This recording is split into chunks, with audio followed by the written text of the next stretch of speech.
พวงมาลัยหลวงได้มาประดิษฐานด้านหน้าที่ศพของหลวงปู่พระพวงมาลัยจะได้อัญเชิญเข้าไปถึงบริเวณพิธีครับขออนุญาตนำเรียนขั้นตอนพิธีการในขณะที่เจ้าหน้าที่ได้อัญเชิญพวงมาลัยหลวงเข้ามาในบริเวณพิธีนั้นขอให้ทุกท่านนั่งอยู่ในอาการอันสำรวมไม่ต้องลุกยืนขึ้นเคารพพวงมาลัยพระราชทานอันนี้คือแนวทางในการปฏิบัติส่วนผู้ที่ตั้งแถวรอรับได้แก่ข้าราชการจำนวนหนึ่งพร้อมด้วยตัวแทนศิษยานุศิษย์ที่ไปตั้งแถวรอรับที่ด้านหน้าพระอุโบสถอยู่ในขณะนี้ครับ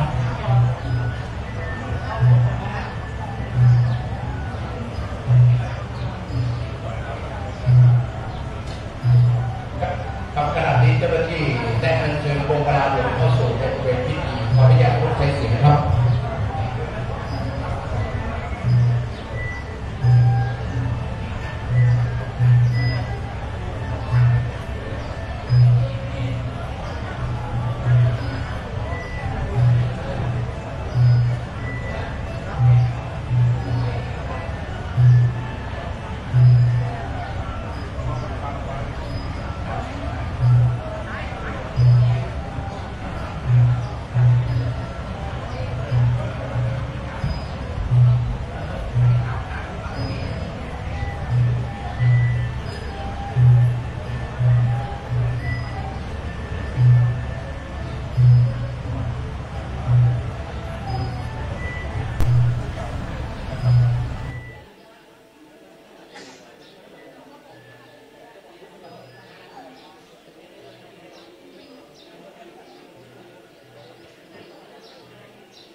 เดี๋ยวผมไปนะ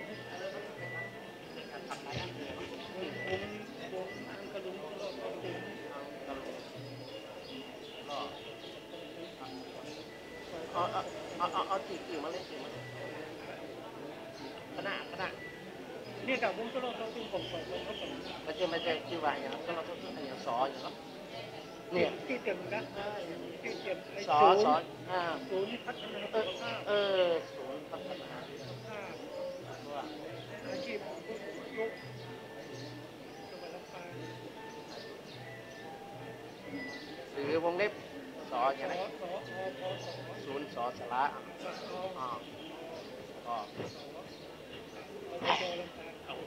ของอบจเหมือนก็คุมวงโดยครูฝีมือประธานจินดาที่เราที่ไปสมัครทีแล้ว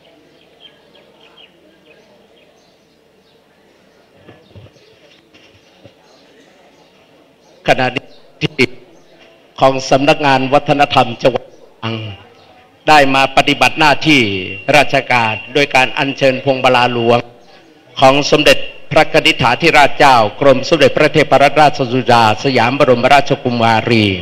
ได้เข้าสู่ในพิธีศาลากตปุณประชาสนขณะนี้เรียบร้อยแล้วก็ประธานในพิธีคือผู้ว่าราชการจังหวัดลำปางนายชัชวาล ฉายาบุตรกำลังเดินทางใกล้จะมาถึงเมื่อมาถึงเรียบร้อยท่านผู้เป็นประธานก็จะได้อัญเชิญพวงมาลัยหลวงได้ประดิษฐานด้านหน้าหีบหลวงพระราชทานเคารพศพเสร็จเรียบร้อยก็เป็นอันเสร็จพิธีครับ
ขณะนี้เป็นช่วงที่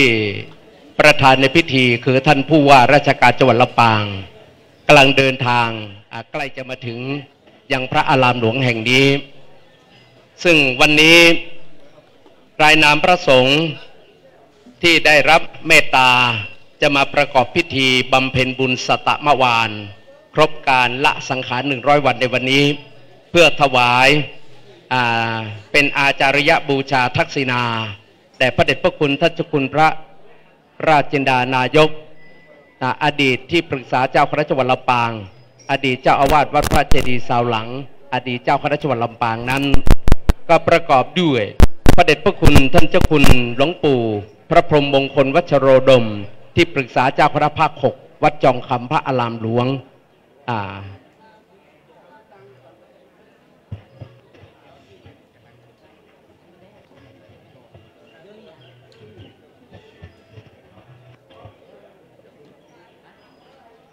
พระเดชพระคุณท่านเจ้าคุณพระเทพเวทีเจ้าคณะภาค 6วัดสังเวชวิทยารามกรุงเทพมหานครพระจินดาพระเดชพระคุณท่านเจ้าคุณพระจินดารัตนาพรเจ้าคณะจังหวัดลำปางพระเดชพระคุณท่านเจ้าคุณพระวิสุทธิธรรมพิราชรองเจ้าคณะจังหวัดลำปางท่านเจ้าคุณพระปิฎกโมลีรองเจ้าคณะจังหวัดลำปางวัดจองคำจากนั้นก็จะมีเจ้าคณะตำบลของอำเภอเมืองลำปางทุกตำบลของฝ่ายพระสงฆ์ฝ่ายพระสงฆ์ที่ได้บนมาประกอบพิธีนี้ล้วนแล้วแต่เป็นเจ้าคณะตำบลทุกเขตนะครับของอำเภอเมืองลำปางครับจำนวน50ในวันนี้ก็ขอถือโอกาสได้ประชาสัมพันธ์ได้ทราบ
ครับก็ขออนุญาตนมัสการนำเรียนท่านผู้มีเกียรติทั้งหลายว่าพระเดชพระคุณหลวงปู่ท่านเจ้าคุณพระราชจินดานายกได้ละสังขารหรือมรณภาพเมื่อวันที่5 กุมภาพันธ์พุทธศักราช 2567ที่โรงพยาบาลศูนย์ลำปางในวันนั้นก็ทำให้เกิดความโศกเศร้าเสียใจต่อพุทธบริษัททั้งหลายโดยเฉพาะอย่างยิ่งคณะศิษยานุศิษย์ได้มีการถวายในรับสรีระสังขารของพระเดชพระคุณหลวงปู่เข้าสู่พระหลวงขอต้อนรับท่านผู้ว่าราชการจังหวัดลำปางนายชัชวาลฉายาบุตรพร้อมด้วยท่านนายกเหล่ากาชาติจังหวัดลำปางท่านรองศาสตราจารย์ดร.สุพันนีฉายาบุตรได้ให้เกียรติเดินทางมาถึงในฐานะที่ท่านเป็นประธานในพิธีได้อัญเชิญพวงมาลาหลวงของสมเด็จพระกนิษฐาธิราชเจ้ากรมสมเด็จพระเทพรัตนราชสุดาสยามบรมราชกุมารีซึ่งตามกำหนดการที่ทีนั้นเมื่อได้เวลา 9:30 นาทีพระเดชพระคุณท่านคุณพระเทพเวทีเจ้าคณะภาค 6วัดสังเวชวิทยารามเดินทางมาถึงเรียบร้อยคณะสงฆ์พร้อมเรียบร้อยพวงมาลาจะได้มีการอัญเชิญ พวงมาลัยพระราชทานได้เคารพซึ่งเป็นสมเด็จพระกนิษฐาธิราชเจ้ากรมสมเด็จพระเทพรัตนราชสุดาสยามบรมราชกุมารี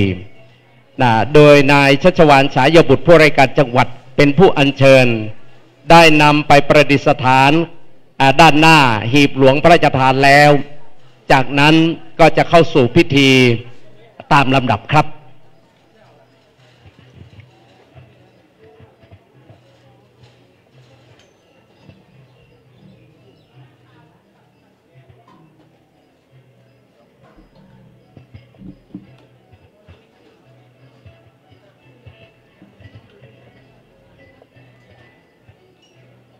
ครับก็ขอต้อนรับท่านผู้อำนวยการสำนักงานพระพุทธศาสนาจังหวัดลำปางพร้อมด้วยท่านผู้อำนวยการกลุ่มของสำนักงานพระพุทธศาสนาจังหวัดลำปางและก็ขอต้อนรับคณะข้าราชการของสำนักงานวัฒนธรรมจังหวัดลำปางพร้อมด้วยอุบาสกอุบาสิกาสาธุชนคณะของเทศบาลต้นธงชัยนะครับเทศบาลตำบลต้นธงชัยและก็ถวายการต้อนรับเจ้าคณะพระสังฆาธิการพระเถรานุเถระที่มาจากจตุรทิศทั้ง4ในวันนี้ก็ขอนิมนต์เข้าสู่ในศาลาพิธีเลยนะครับซึ่งวันนี้พระสงฆ์ล้วนแล้วแต่เป็นพระสังฆาธิการระดับเจ้าคณะตำบลเป็นส่วนใหญ่นะครับซึ่งเรามีการบำเพ็ญกุศลทักษิณาครบรอบ7 วันเมื่อสัตตะวันที่7เมื่อ7 วันเมื่อวันที่12 กุมภาพันธ์เป็นคณะสงฆ์เจ้าคณะอำเภอทุกอำเภอจากนั้นปัญญาสัมภวาน50 วันก็เป็นรองเจ้าคณะอำเภอทุกอำเภอวันนี้ครบรอบ100 วันสัตตะเมื่อวานก็เป็นเจ้าคณะตำบลทุกตำบลของสงฆ์ทุกเขตของอำเภอเมืองลำปางครับก็ขอต้อนรับท่านผู้ว่าราชจังหวัดลำปาง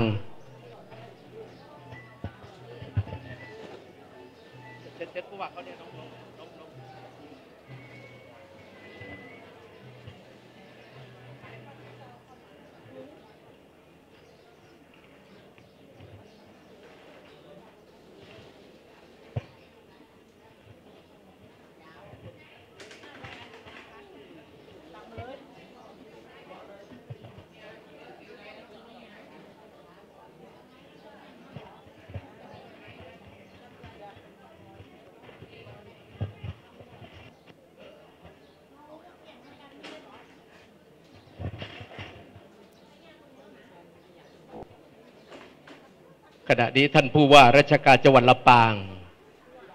ท่านชัชวาลฉายบุตรพร้อมด้วย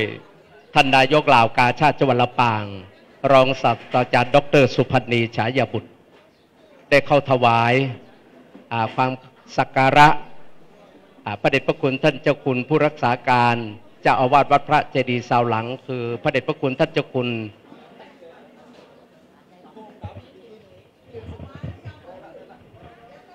พระเดชพระคุณท่านเจ้าคุณพระภิกษุที่ธรรมภิราชรองเจ้าคณะจังหวัดลำปาง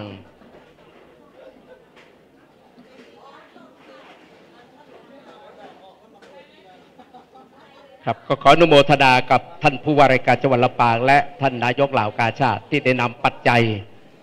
มาถวายร่วมบำเพ็ญบุญสัตตะเมื่อวานในวันนี้มาณโอกาสนี้ด้วยก็ขออนุโมทนาบุญกับท่านผู้ว่าราชการจังหวัดและท่านนายกเหล่ากาชาดจังหวัดลำปางมาณโอกาสนี้ด้วยครับ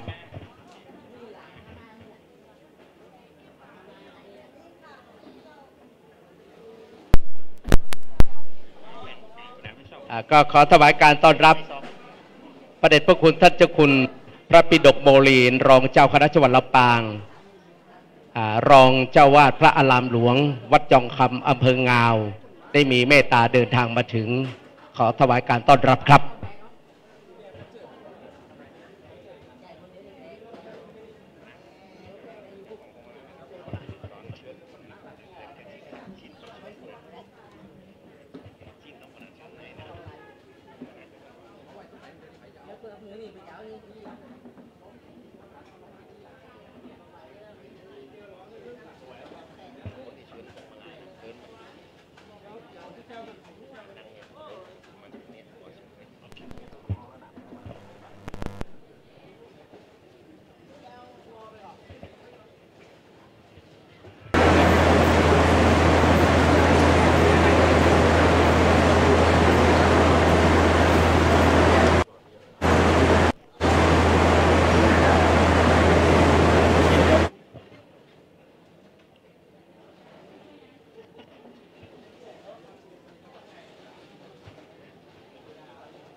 บัดนี้ได้เวลาตามกำหนดการกราบเรียนเชิญท่านผู้ว่าราชการจังหวัดลำปางนายชัชวาล ฉายบุตรจะได้เป็นประธานในการอัญเชิญพวงมาลาหลวงพระราชทานของสมเด็จพระกนิษฐาธิราชเจ้ากรมสมเด็จพระเทพรัตนราชสุดาสยามบรมราชกุมารีได้นำมาประดิษฐานด้านหน้าหีบศพของหลวงปู่พระราชจินดานายกเรียนเชิญท่านผู้มีเกียรติทุกท่านได้โปรดยืนขึ้นครับ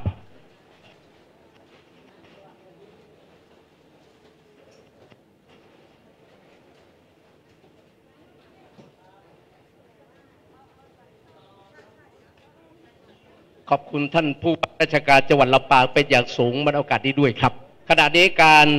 อัญเชิญพวงมาลาหลวงของสมเด็จพระกนิษฐาธิราชเจ้าที่ได้พระราชทานให้แก่ศพหรือว่าร่างของหลวงปู่ซึ่งถือว่าเป็นร่างอันไร้วิญญาณเป็นสรีระสังขารโดยสมเด็จพระกนิษฐาธิราชเจ้ากรมสมเด็จพระเทพรัตนราชสุดาสยามบรมราชกุมารีได้พระราชทานมาให้โดยนายชัชวาล ฉายบุตรผู้ว่าราชการจังหวัดลำปางเป็นผู้อัญเชิญได้นำมาประดิษฐานตั้งไว้ด้านหน้าหีบศพเป็นที่เรียบร้อยต่อจากนี้ไปก็ขอเรียนเชิญบรรดาพ่อแม่พี่น้องสาธุชนทั้งหลายที่เดินทางมาจากทิศทั้งสี่ได้มาร่วมเป็นเจ้าภาพในการบำเพ็ญบุญสตมวานหรือครบรอบ100 วันในการละสังขารของพระเดชพระคุณหลวงปู่ท่านเจ้าคุณพระราชจินดานายกหรือครูบาเจ้าคำอายสิริธรรมโมอดีตสมปันเจ้าวัดพระเจดีย์สาวหลังเป็นพระนักสร้างเป็นพระนักพัฒนาเป็นพระนักเผยแผ่มาตั้งแต่อดีตได้สร้างวัดแปลงวาได้ทำนุบำรุงพระพุทธศาสนาจากวัดของเจ้าบ้านกลางตุ่งจากวัดเจ้าบ้านเจดีย์สาวได้ยกฐานะวัดเป็นพระอารามหลวงเมื่อหลายปีที่แล้วซึ่งถือว่าวัดพระเจดีย์สาวหลังนั่นเป็นพระอารามหลวงในจำนวน4 วัดด้วยกันในนครลำปางวัดแรกก็คือวัดบุญยวาทวิหารพระอารามหลวง100 กว่าปีสมัยเจ้าบุญยวาทวงศ์มานิตเป็นวัดใจกลางเวียงลำปางวัดที่2ก็คือวัดพระแก้วดอนเตาสุชาดารามพระอารามหลวงจังหวัดลำปางแห่งที่3ก็คือวัดพระเจดีย์สาวหลังพระอารามหลวงแห่งนี้และแห่งที่4ก็คือวัดจองคำพระอารามหลวงของอำเภองาวพระอารามหลวงจะมีอยู่4 แห่งซึ่งพระบาทสมเด็จพระเจ้าอยู่หัวเป็นเอกอัครศาสนูปถัมภกในพระพุทธศาสนาทุกปีพระองค์จะพระราชทานพาพระกฐินมาถวายยังพระอารามหลวงถึง4 วัดของนครลำปางของเขาเพราะฉะนั้นพอออกไม่ออกศรัทธาที่ได้ติดตามลามตัวกันมาบำเพ็ญบุญในคำเนิดเรียนเชิญมานั่งตั้งในศาลาและก็ขอขอบคุณคณะโฮงตาลคณะโฮงตาลทุกเจ้าภาพที่ได้นำเข้าป่าอาหารมาถวายเป็นภัตตาหารเพลแด่พระสงฆ์องค์เจ้าตลอดจนน้ำปานะน้ำห้อนน้ำช้า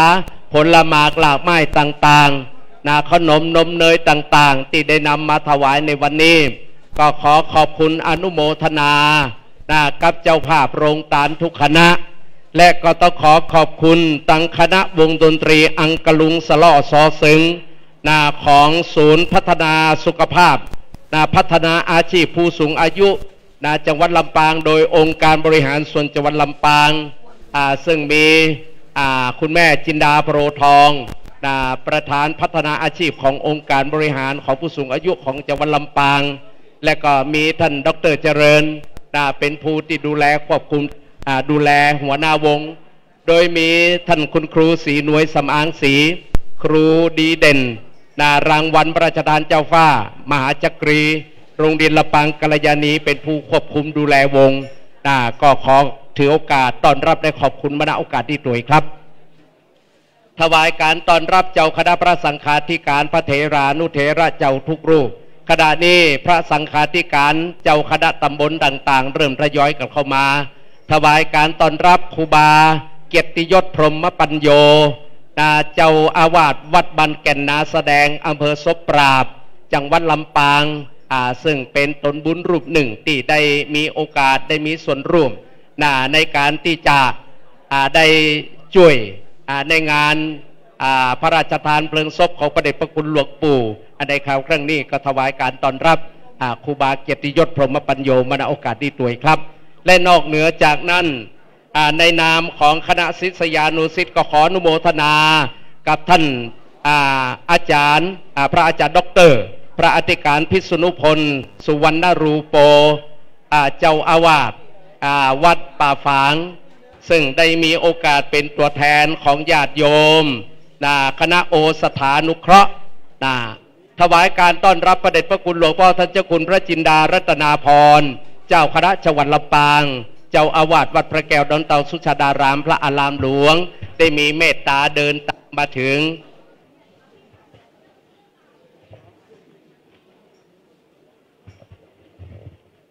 เจ้าภาพบำเพ็ญบุญ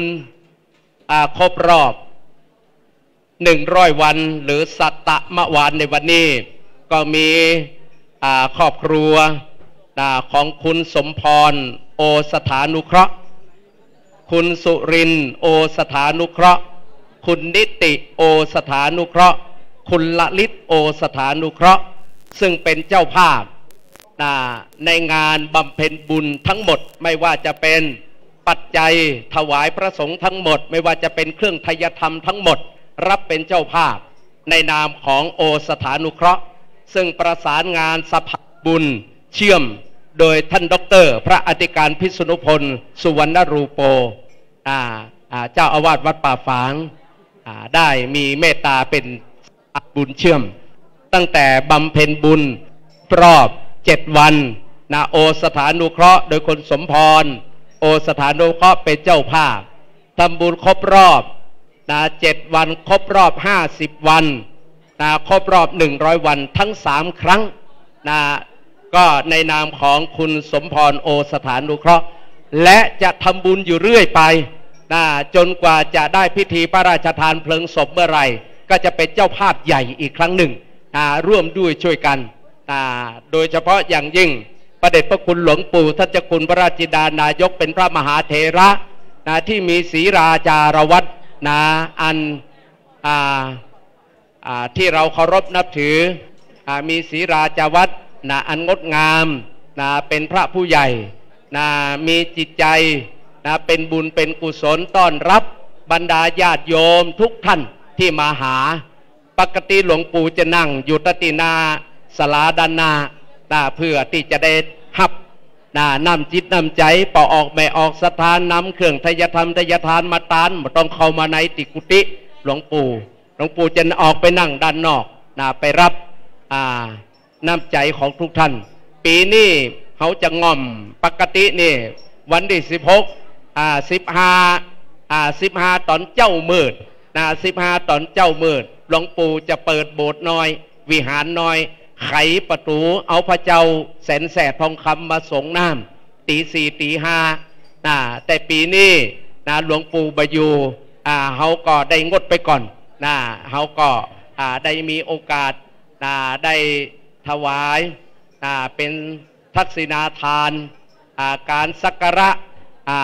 ทำเคารพบนห้องว่ารดน้ำดำหัวต่างๆทุกคนก็ได้มาสักการะผ้าผ่อนต้นสบายของหลวงปู่มาดำหัวอยู่ปกตินะครับเหมือนอย่างกับหลวงปู่นั่งโจโกอยู่นี่แหละมาพระสงฆ์องค์เจ้ามากันทุกทิศมาดำหัวสักการะโดยเฉพาะอย่างยิ่งสังขารหลวงปู่ยังตั้งอยู่อันนี้ก็ถือว่าเป็นประเพณีอันดีงามของหมู่เฮาขอนิมนต์พระสงฆ์องค์เจ้าอ่านรายนามพระสงฆ์ที่จะประกอบพิธีทักษิณาในวันนี้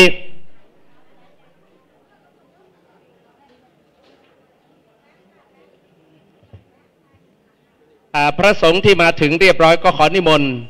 ในพิธีสงฆ์เลยนะครับซึ่งประกอบด้วยประธานในพิธีพระเดชพระคุณท่านเจ้าคุณหลวงปู่พระพรหมมงคลวัชโรดมที่ปรึกษาเจ้าคณะภาค 6เจ้าอาวาสวัดจองคำพระอารามหลวงอำเภองาวพระเดชพระคุณท่านเจ้าคุณพระเทพเวทีเจ้าคณะภาค 6 วัดเจ้าอาวาสวัดสังเวชวิทยารามกรุงเทพมหานครพระเดชพระคุณท่านเจ้าคุณพระจินดารัตนาพรเจ้าคณะจังหวัดลำปางเจ้าอาวาสวัดพระแก้วดอนเต้าสุจาดารามพระอารามหลวงพระเดชพระคุณท่านเจ้าคุณพระวิสุทธิธรรมภิราชรองเจ้าคณะจังหวัดลำปางเจ้าอาวาสวัดต้นธงชัย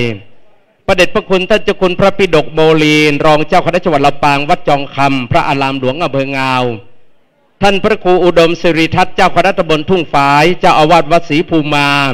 ท่านพระครูโสภิตพัฒนาดูยุทธเจ้าคณะตำบลบ้านเสด็จเขตหนึ่งเจ้าอาวาสวัดพระธาตุเสด็จท่านพระครูสุธรรมาจารวัตรเจ้าคณะตำบลเวียงเหนือเขตสาม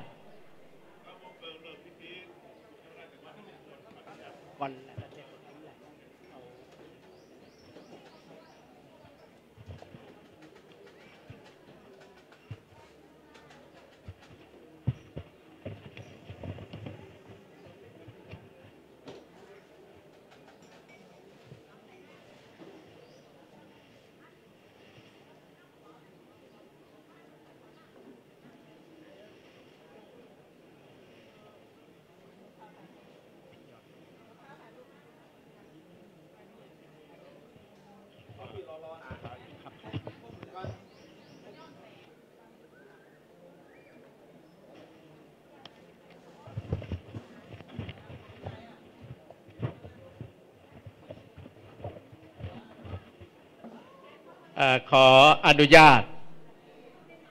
นมัสการพระเถรานุเถระนำเรียนท่านประธานในพิธีและท่านผู้มีเกียรติในขั้นตอนพิธีการนั้นเราจะปรับนิดหนึ่งให้เกิดความสอดคล้องกับเวลาถวายพระตาหารเพลทุกสิ่งทุกอย่างจะจบก่อนเวลาถวายพระตาหารเพลเพราะฉะนั้นขณะนี้พระสงฆ์ทรงสมณศักดิ์พร้อมด้วยพระสงฆ์จำนวนหนึ่งจะได้สวดพระพุทธมนต์ธรรมนิยามสูตรบัดนี้ได้เวลาอันเหมาะสมแล้วในนามของคณะศิษยานุศิษย์ขออนุญาตกราบเรียนเชิญท่านผู้ว่าราชการจังหวัดลำปางท่านชัชวาลฉายบุตรได้ประกอบพิธีบูชาพระรัตนตรัยเรียนเชิญครับ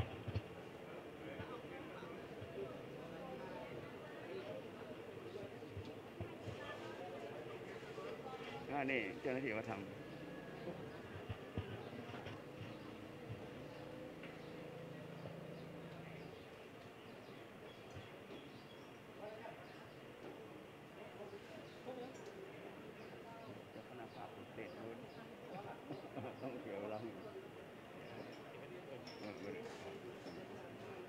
ต่อไปจุดธูปเทียนเครื่องทองน้อยหน้าหีบศพเรียนเชิญท่านรองศาสตราจารย์ดร.สุพันธ์นีฉายบุตรนายกเหล่ากาชาดจังหวัดลำปางในนามตัวแทนอุบาสกอุบาสิกาเรียนเชิญครับ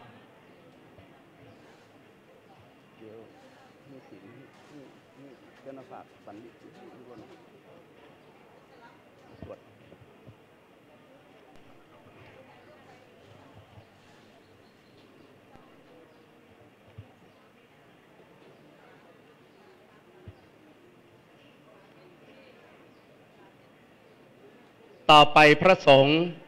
จะได้สวดพระพุทธมนต์ธรรมนิยามสูตรในของการบูชาพระรัตนตรัยการไหว้พระสมทานเบญจศีลประเดี๋ยวเราจะทำในพิธีช่วงหลังครับนะโมตัสสะภะคะวะโตอะระหะโตสัมมาสัมพุทธัสสะนะโมตัสสะภะคะวะโตอะระหะโตสัมมาสัมพุทธัสสะนะโมตัสสะภะคะวะโตอะระหะโตมาสัมพุทธัสสะพุทธังสรณังคัจฉามิธัมมังสรณังคัจฉามิสังฆังสรณังคัจฉามิทุติยัมปิพุทธังสรณังคัจฉามิทุติยัมปิธัมมังสรณังคัจฉามิทุติยัมปิสังฆังสรณังคัจฉามิตติยัมปิพุท ทังสรณังคัจฉามิตติยัมปิธัมมังสรณังคัจฉามิตติยัมปิสังฆังสรณังคัจฉามิยถาปิเส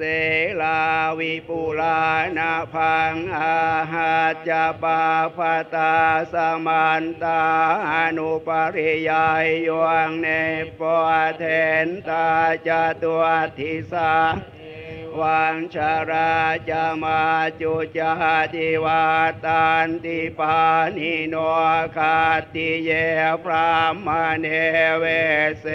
สุหัตเทจันทาราปัวกุเสจิปริวาเชติสาภาเม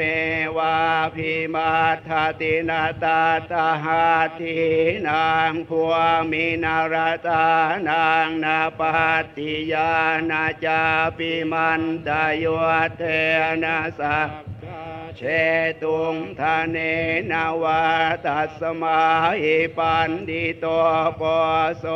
สัมปัสสังมัทธมัทธนุธรรมเมจะสังเขจะเทโรสัตถังนิเวสเยโยธรรมจาริกาเยนาวาจายาอุทาเจตสาอิเทวานังสันติเปจจะสักเคปโมยัสสะสัทธาตถาคเตอาจาราสุปฏิทิตาสีลัญจายาสกัลยานังอริยการตังปัสสังสังเคปัสสะทวยาสาธิอุชุภูตัญจทัสสนังอัทริโทติตังอาหุอโมคันตาสัชิ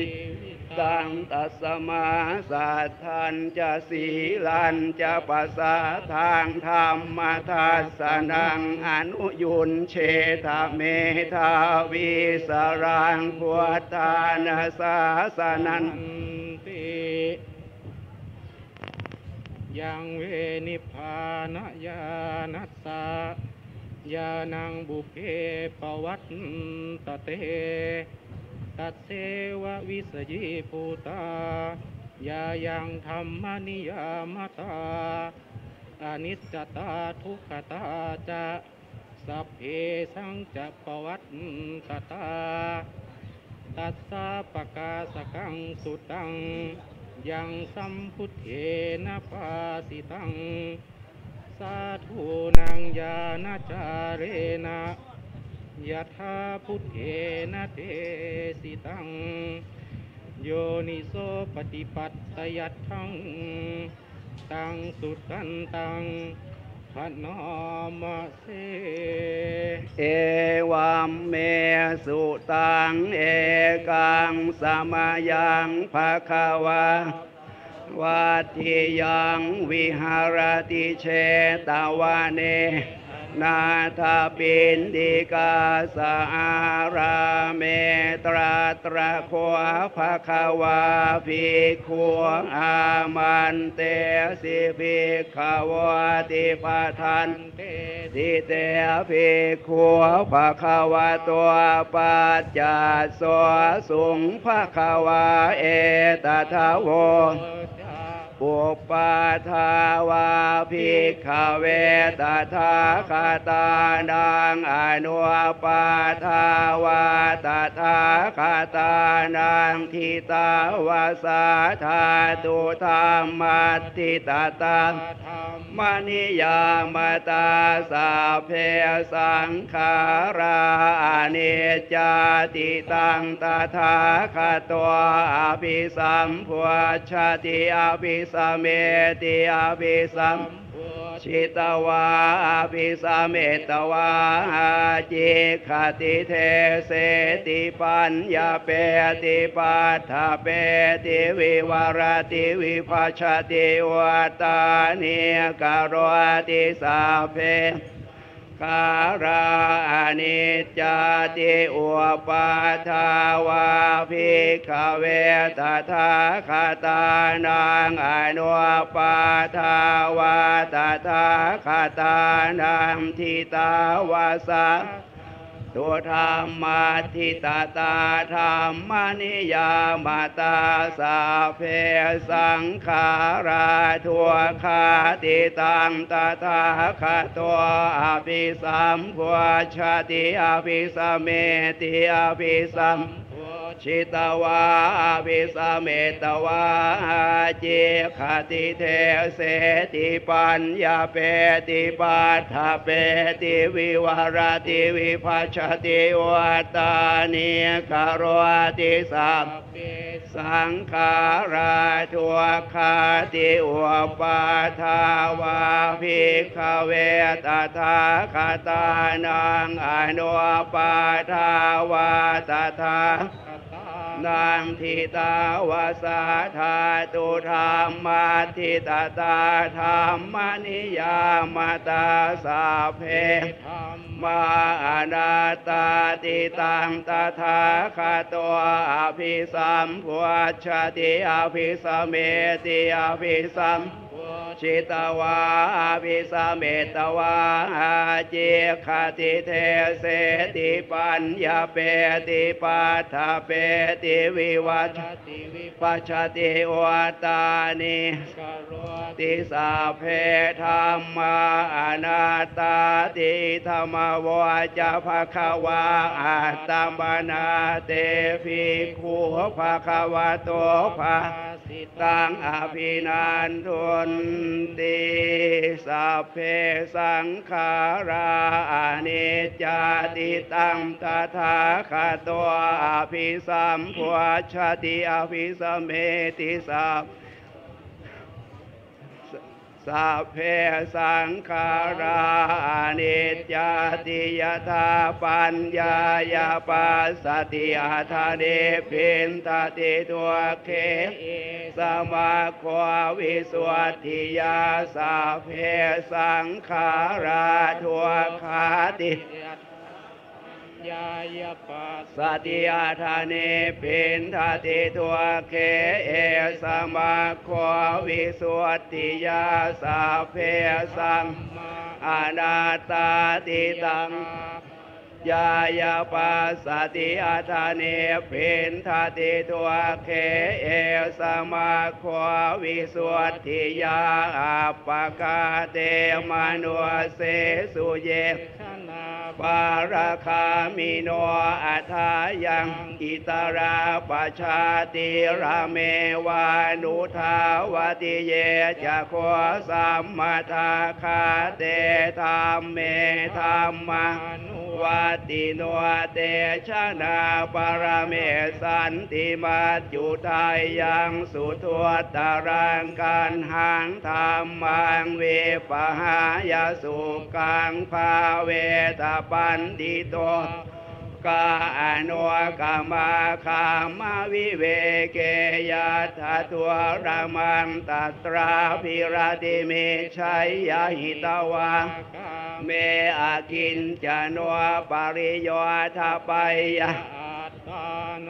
จิตตะเกระเสหิปันติโตเยสังสัมโพธิยังเคสุสัมมาจิตตังสุภาวิตังอาทานปฏิเนสักเคนุปาทายาเยรตาขีนาสวาชุติมันโตเตโรเกปาลินิพุตาติอวิชชาปัจจยาสังขาราสังขาราปัจจยาวิญญาณังวิญญาณปัจจยานามรูปังมารูปปัจจยาสรายตนังสรายตมปัจจยาภาโสภาสปัจจยาเวทนาปัจจยา ตัณหาปัจจยาอุปาทานังอุปาทานปัจจยาภวะภวะปัจจยาชาติชาติปัจจยาชรามรณังโสกปริเทวตัวขาทวมนาสุปายาสาภวันติเอวเมตาสเกวราสตัวคาคันธาสมุทัยโหติอวิชชายตเววะเสสวิราคานิโรธขารานิโรธสังขารานิโรธาวิญญาณนิโรธวิญญาณนิโรธามารัวปานิโรธนามารัวปานิโรธาสรายตนะนิโรธสรายตนะนิโรธาปัสสานิโรธปัสสานิโร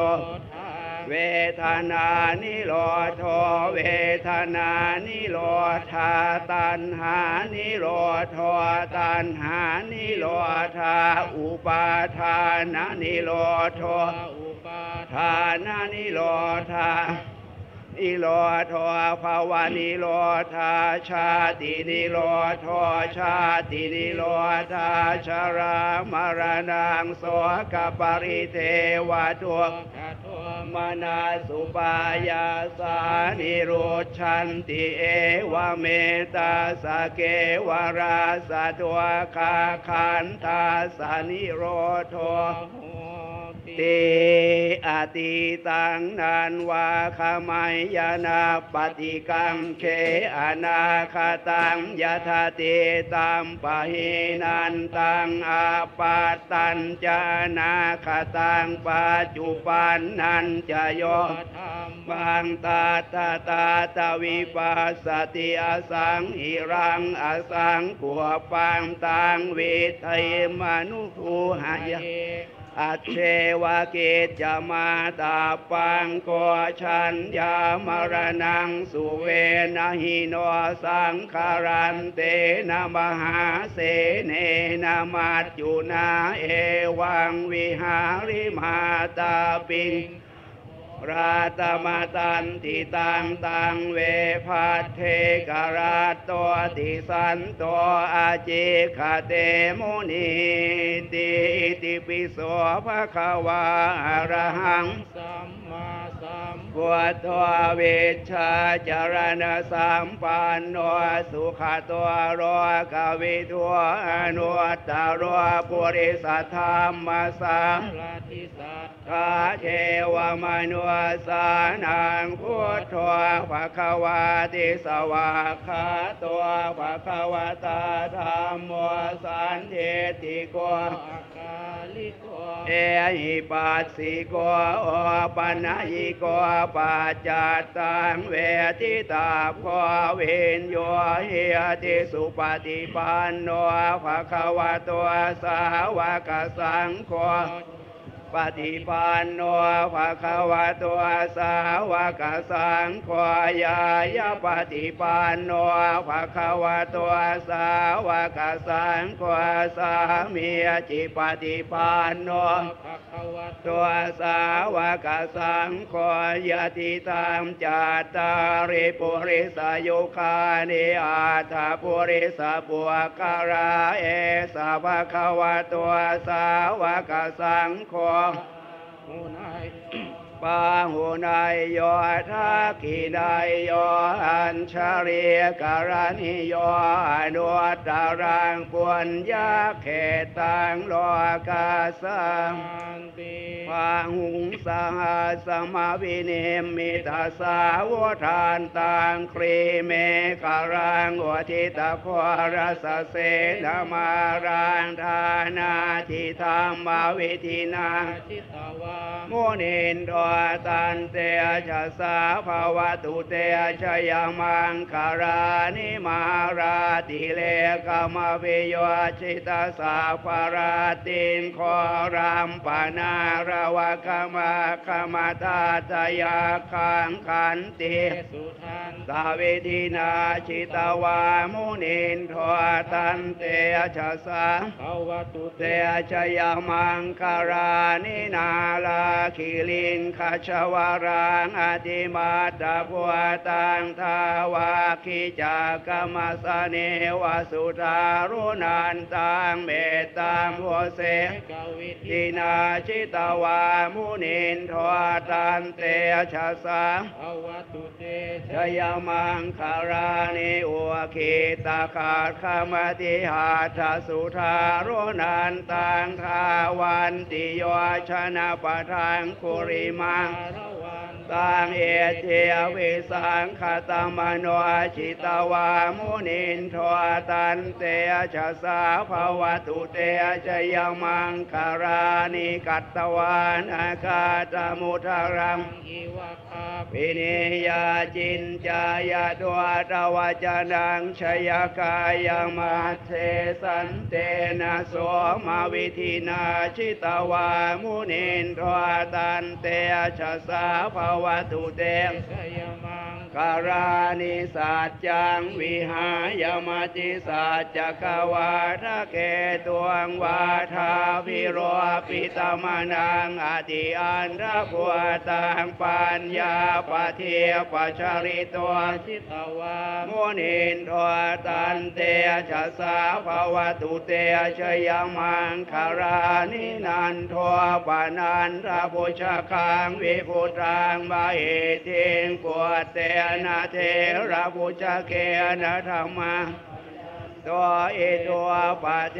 สวิตินาชิตาวามุนินทวตันเตชะสาภาวตุเตชยมังคารานิทุกขาหาเทติพุชเคนะสุทาหาตังพรามังวิสวติสุติเมติภกาวิธานังญาณาคาเทนะวิธินาชิตาวามุนินทวตันเตชะสาภาวตุเตชยมังคารานิเอตาปิพุทธชยมังคาราทาคาทายโยวาจโนทินาทิเนมาตันเทหิตวานาเนกวิวิธานิจุปัตถวานิโมขังสุขังอธิคมัยยนโรสัพพัญโยมหาการุณิโกนาโทหิตายาสัพพปานินางปุเรตวาปารมีสัพพปัตตัวสัมโพธิวัตมังเอเตนะสัจวัชเชนะหอนตุเต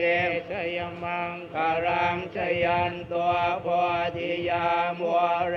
สักยานังนันทิวัตโนเอวังตวังวิชโยโหหิชยาสุชยมังคาเรอปราชิตปัลลังเกสีเสปดาวิปกะเลอภิเสเกสัพพุทธานังปัตโตปะโมทติสุนาคาตังสุมังคารังสุปภาตังสุโหติตังสุขโนสุโมโหตัวจะสุเยทังพระมจาริสุปทังขินังกายกรรมังวาจากรรมังปทาขินังปทาขินังมโนกรรมังปริยทิเตปทาขีนาปทาขีนานิกัตตวานารพันตัดเทปทาขีเนภวตุสัพพมังคารังรักขันตุสัพพเทวตาสัพพพุทธานุภาเวนัสตาสวัสดิภวันตุเทภวตุสัพพมังคารังรักขันตุสัพพเทวตา ภะสัมมานุภาเวนัสสะโสติภวันตุเตภวตุสัพพมังคารังราคันตุสัพพเทวตาสัพพสังฆานุภาเวนัสสะโสติภวันตุเต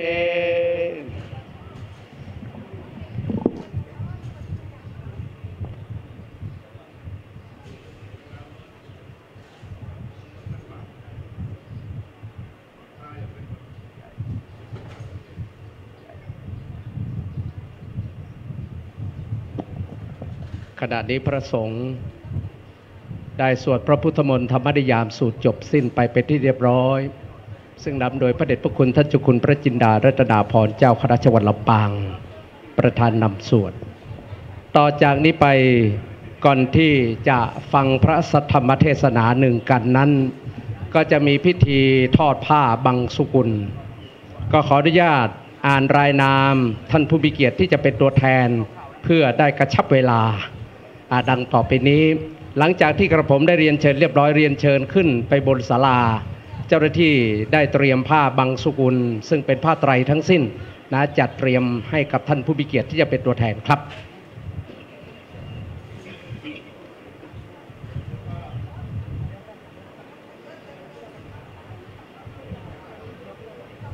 ครับเรียนเชิญดังต่อไปนี้ครับเรียนเชิญท่านพลเอกเกษมสุขตาคำประธานศิษยานุศิษย์ของหลวงพ่อของพระเดชพระคุณหลวงปู่ท่านเจ้าคุณพระราชจินดานายกอดีตผู้บัญชาการของมณฑลทหารบกที่33จังหวัดเชียงใหม่นะครับเรียนเชิญคุณพ่ออาจารย์บุญส่งภูวังหม้อเรียนเชิญท่านนายกธวัชชัยปินตาศรีนายกเทศมนตรีตำบลต้นธงชัยนะครับเรียนเชิญท่านพลโทจรัสปัญญาดีอดีตรองแม่ทัพน้อยภาคที่3เรียนเชิญท่านผู้ใหญ่บุญสายสุรินทร์ผู้ทรงคุณวุฒิสภาวัฒนธรรมจังหวัดลำปางเรียนเชิญท่านรองนายกเรืองเดชคำมาโตรองนายกเทศมนตรีตำบลต้นธงชัยเรียนเชิญท่านกำนันธรรมนูญเรืองวัฒนานนท์กำนันตำบลต้นธงชัยท่านสท.ประสงค์เครือยศรองประธานสภาของเทศบาลต้นธงชัยเรียนเชิญต่อไปนะครับเรียนเชิญคุณประสงค์บัวอินที่ปรึกษานายกเทศมนตรีตำบลต้นธงชัยเรียนเชิญท่านสท.ร้อยตำรวจเอกฤทธิ์เขตแดนสมาชิกสภาเทศบาลต้นธงชัยเรียนเชิญท่านสท.อนันต์เขียวมาวงท่านสท.ชาติธนันชัย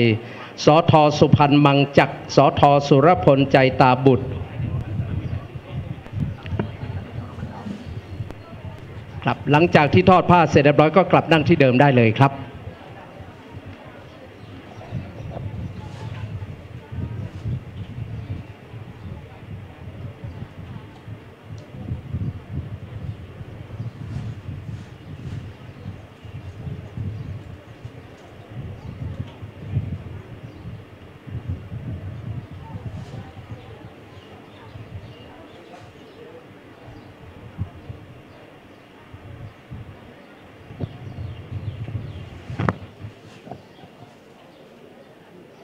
ถ้าพร้อมแล้วก็นิมนต์พระสงฆ์พิจารณาครับอนิจจาวาตสังขาราอุปาทวยธัมมิโนอุปัชชิตวานิรุชันติเตสังอุปสโมสุโขในนามของศิษยานุศิษย์พระเดชพระคุณหลวงปู่ท่านเจ้าคุณพระราชจินดานายกกราบขอบคุณท่านผู้มีเกียรติทุกท่านที่ได้เป็นตัวแทนในการทอดผ้าบังสุกุลในนามอุบาสกอุบาสิกาเสร็จสิ้นเป็นที่เรียบร้อยเพื่อถวายเป็นทักษิณาทานแด่พระเดชพระคุณหลวงปู่พระราชจินดานายกหรือครูบาคำอ้ายสิริธรรมโมได้รับทราบกองบุญกองกุศลจงทุกประการ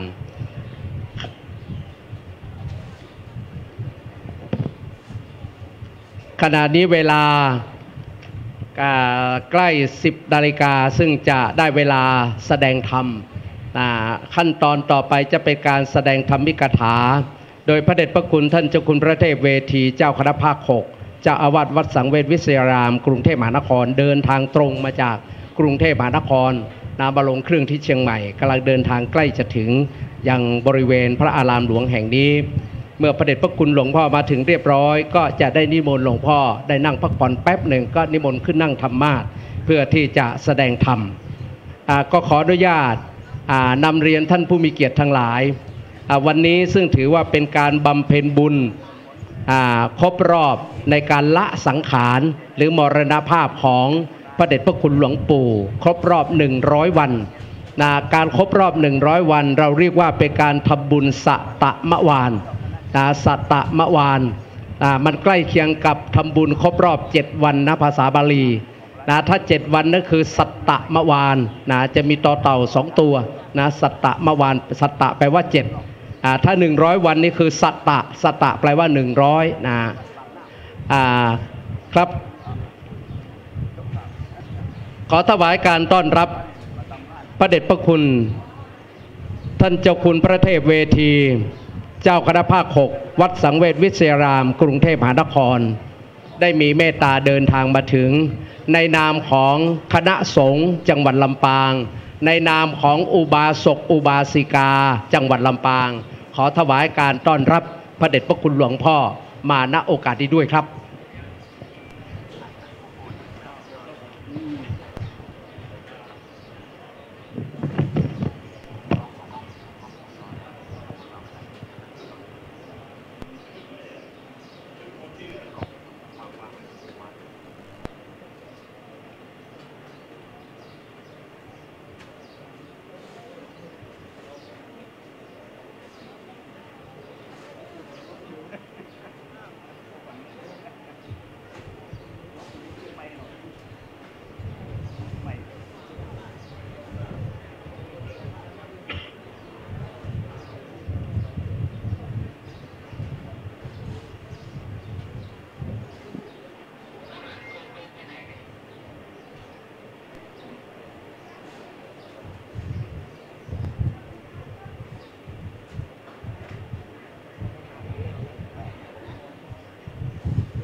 ท่านพุทธศาสนิกชนทั้งหลาย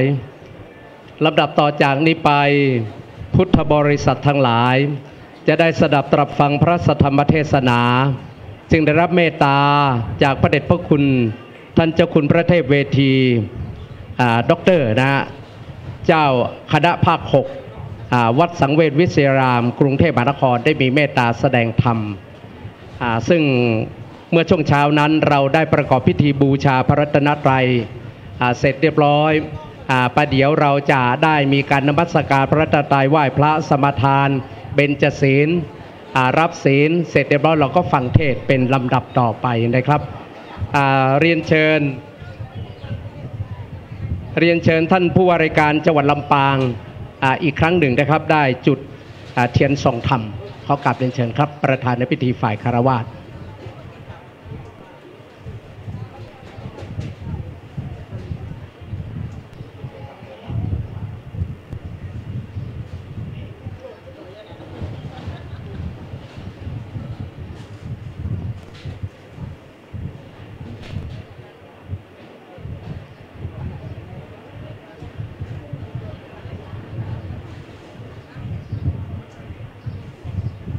พุทธศาสนิกชนทุกท่านได้สำรวมจิตนมัสการพระรัตนตรัยกล่าวคำบูชาพระรัตนตรัยไหว้พระอิมินาสการเรนะพุทธังอภิปูชยามิ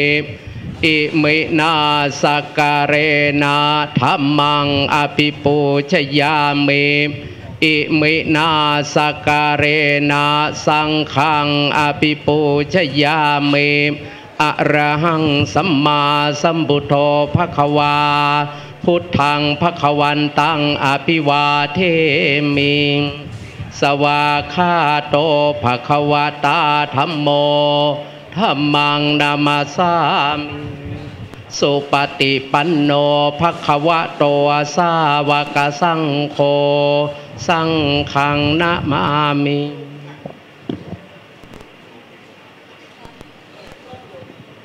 พุทธศาสนิกชนทุกท่านได้สำรวมจิตสมทานเบญจศีลพร้อมกันครับมะยังพันเตวิสุงวิสุงรักนัทายาติสรเนนะสหปัญจศีลานิยาจามะทุติยัมปิมะยังพันเตวิสุงวิสุงรักนัทายาติสรเนนะสหปัญจศีลานิยาจามะตติยัมปิมะยังพันเตวิสุงวิสุงรักนัทายาติสรเนนะสหปัญจศีลานิยาจามะนะโมตัสสะภะคะวะโตอะระหะโตสัมมาสัมพุทธัสสะนะโมตัสสะภะคะวะโตอะระหะโตสัมมาสัมพุทธัสสะนะโมตัสสะภะคะวะโตอะระหะโตสัมมาสัมพุทธัสสะ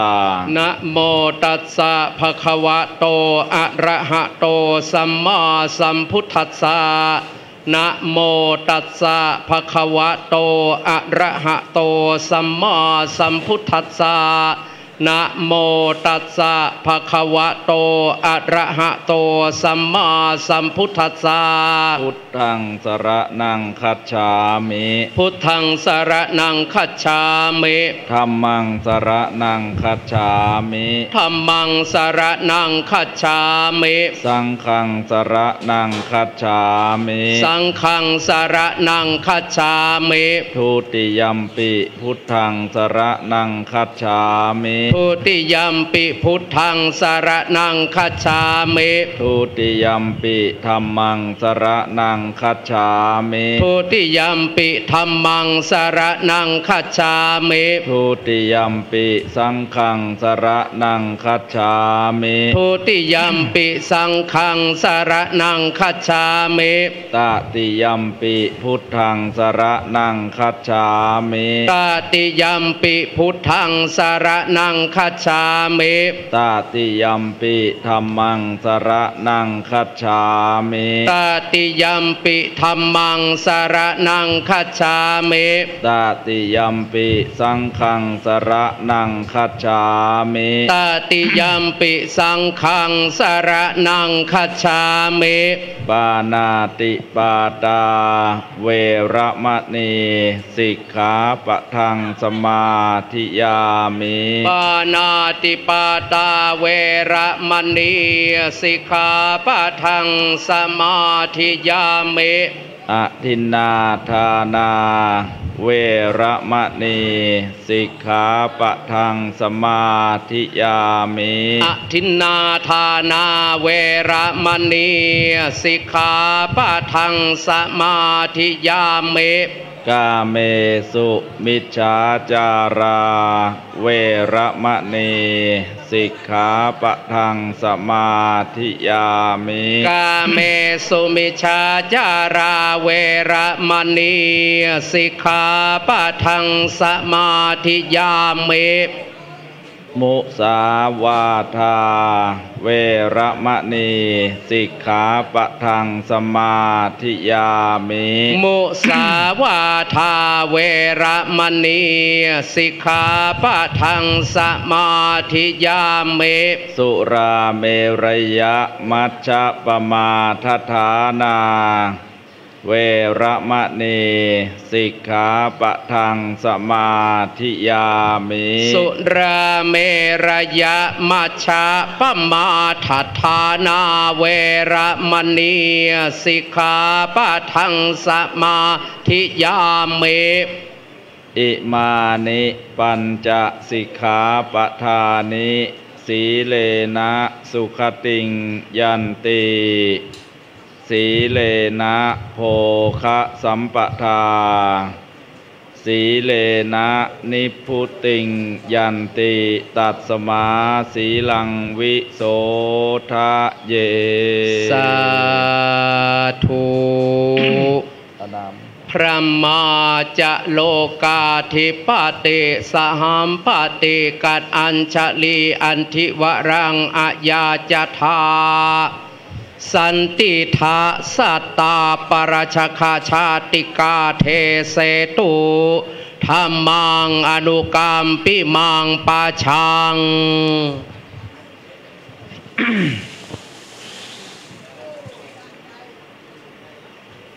นะโมตัสสะภะคะวะโตอะระหะโตสัมมาสัมพุทธัสสะนะโมตัสสะภะคะวะโตอะระหะโตสัมมาสัมพุทธัสสะนะโมตัสสะภะคะวะโตอะระหะโตสัมมาสัมพุทธัสสะนิมิตังสาธุรูปานังกตัญญูกตเวทิตาติณบัดนี้จะได้แสดงพระธรรมเทศนาพรรณนาตามสัตถุธรรมคำสอนขององค์สมเด็จพระชินวรสัมมาสัมพุทธเจ้าเพื่อเป็นเครื่องประเทืองปัญญาสนับสนุนให้เกิดมีบารมีในธรรมสวนามัยสูงส่งขึ้นไปให้กับพุทธบริษัททั้งหลายซึ่งมีทั้งบรรพชิตและคฤหัสถ์อยู่ในที่ประชุมแห่งนี้วันนี้ศิษยานุศิษย์ทั้งหลายซึ่งในส่วนของบรรพชิตมีพระเดชพระคุณพระจินดารัตนาภรณ์เจ้าคณะจังหวัดลำปางท่านเจ้าคุณพระวิสุทธธรรมพิราชรองเจ้าคณะจังหวัดลำปางพระเถรานุเถระซึ่งมีท่านเจ้าคุณปิฎกเมธีปิฎกโมลีรองเจ้าคณะจังหวัดลำปางเป็นต้นเป็นประธานในส่วนของคฤหัสถ์ญาติโยมหรือเราเรียกกันว่าฆราวาสก็มีท่านชัชวาลฉายบุตรผู้ว่าราชการจังหวัดลำปางท่านดร.สุพันนีฉายบุตรนายกเหล่ากาชาติจังหวัดลำปางพร้อมทั้งศิษยานุศิษย์ผู้เป็นเจ้าหน้าที่ผู้บริหารองค์กรปกครองส่วนท้องถิ่นตลอดถึงสาธุชนทุกท่านได้พร้อมใจกันมาบำเพ็ญกุศลอุทิศบำเพ็ญกุศลสัตมวาลคือการทำบุญครบ100 วันในการละสังขารหรือการมรณภาพของพระเดชพระคุณหลวงปู่พระราชจินดานายกหรือหลวงปู่คำอ้ายซึ่งเป็นชื่อเดิมของท่านที่คุณ พ่อแม่ได้ตั้งขึ้นมาฉายาสิริธรรมโมอดีตเจ้าอาวาสวัดพระเจดีย์ซาวหลังอดีตเจ้าคณะจังหวัดลำปางและอดีตที่ปรึกษาเจ้าคณะจังหวัดลำปางซึ่งขณะนี้ท่านได้ละสังขารหรือได้มรณภาพไปแล้วเป็นเวลา100 วัน100 วันครบวันนี้ตลอดระยะเวลาที่หลวงปู่หลวงพ่อท่านได้มรณะไปนั้นก็มี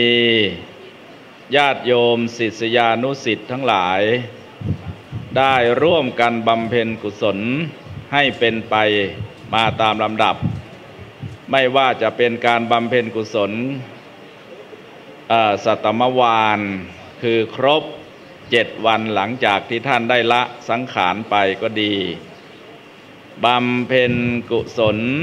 ปัญญาสมวานครบ50 วันหลังจากที่ท่านได้ละสังขารไปแล้วก็ดีและก็มาบำเพ็ญกุศลสตมวานหลังจากที่ท่านได้ละสังขารไปแล้วเป็นเวลา100 วันโดยเฉพาะศิษยานุศิษย์ที่เป็นหลักในการอุปถัมภ์ค้ำชูก็คือตระกูลโอสถานุเคราะห์ตระกูลโอสถานุเคราะห์นำโดยคุณโยมสมพร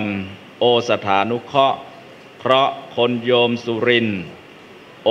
สถานุเคราะห์คุณโยมนิติโอสถานุเคราะห์และคุณโยมลลิตโอสถานุเคราะห์เป็นต้นเป็นประธานซึ่งตระกูลโอสถานุเคราะห์นี้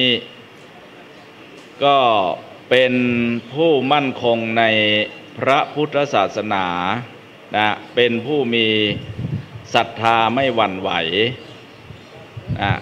ได้ทนุบำรุงพระพุทธศาสนามาโดยลำดับโดยเฉพาะที่วัดป่าฝาง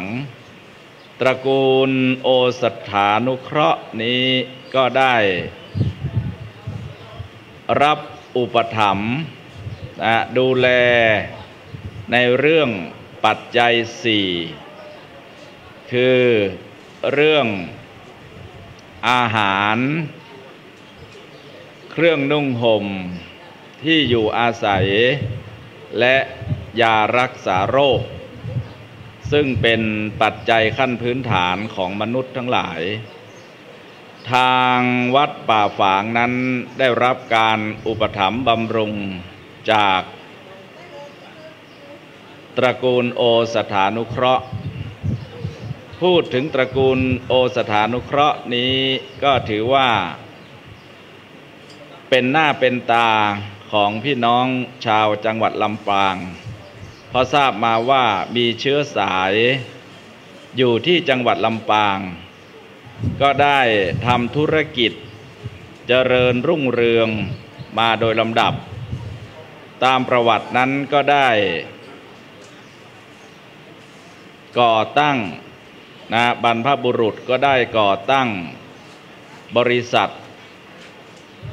พูดง่ายๆคือบริษัทขายยาเต็กเฮงหยูเต็กเฮงหยูตั้งแต่ปี2434 เป็นต้นมาเพราะฉะนั้นเนี่ยเราจะเห็นว่าด้วยความขยันหมั่นเพียรของครอบครัวของตระกูลนี้จึงมีความเจริญรุ่งเรืองมาโดยลำดับโอสถานุเคราะห์ก็แปลว่าผู้ประกอบยาผู้ขายยาอนุเคราะห์ในเรื่องโอสถซึ่งเป็นหนึ่งในปัจจัย4ที่จำเป็นสำหรับมนุษย์ยาที่บริษัทเต็กเฮงหยูซึ่งต่อมาได้เปลี่ยนเป็น ชื่อว่าเป็นบริษัทโอสถสภาเต็กเฮงอยู่นะซึ่งยาสามัญประจำบ้าน ที่พวกเราชาวไทยรู้จักกันดีก็มีเช่นยากฤษณากลั่นยาทำใจนะแล้วก็ยาอมโบตันอะไรนี้เป็นต้นนะตระกูลโอสถานุเคราะห์เป็นต้นทุนเป็นผู้บุกเบิกและตระกูลโอสถานุเคราะห์นะนำโดยคุณโยมสุมพรเป็นต้นเป็นประธานนี้ได้มีกุศลจิตศรัทธานะทนุบำรุงพระพุทธศาสนานะได้ตั้งเจตนาเป็นบุพเจตนาถวายผ้ากฐินทานแด่วัดต่างๆเป็นประจำทุกปีซึ่งมีหลวงพ่อพระราชจินดานายกหรือหลวงพ่อคำอ้ายนี่แหละเป็นสะพานบุญนะเป็นสะพานบุญก็คือทางตระกูลโอสถานุเคราะห์ท่านได้เกิดบุพเจตนาจะถวายทานกฐินแต่ละปีหลวงพ่อราชจินดานายกก็เป็นสะพานบุญคือเป็นผู้ประสานงานเชื่อมโยงให้โดยการแนะนำเลือกสรรวัดที่เหมาะสมแก่การทำบุญทางตระกูลโอสถานุเคราะห์ก็ได้ถวายปัจจัยมาแล้วก็ได้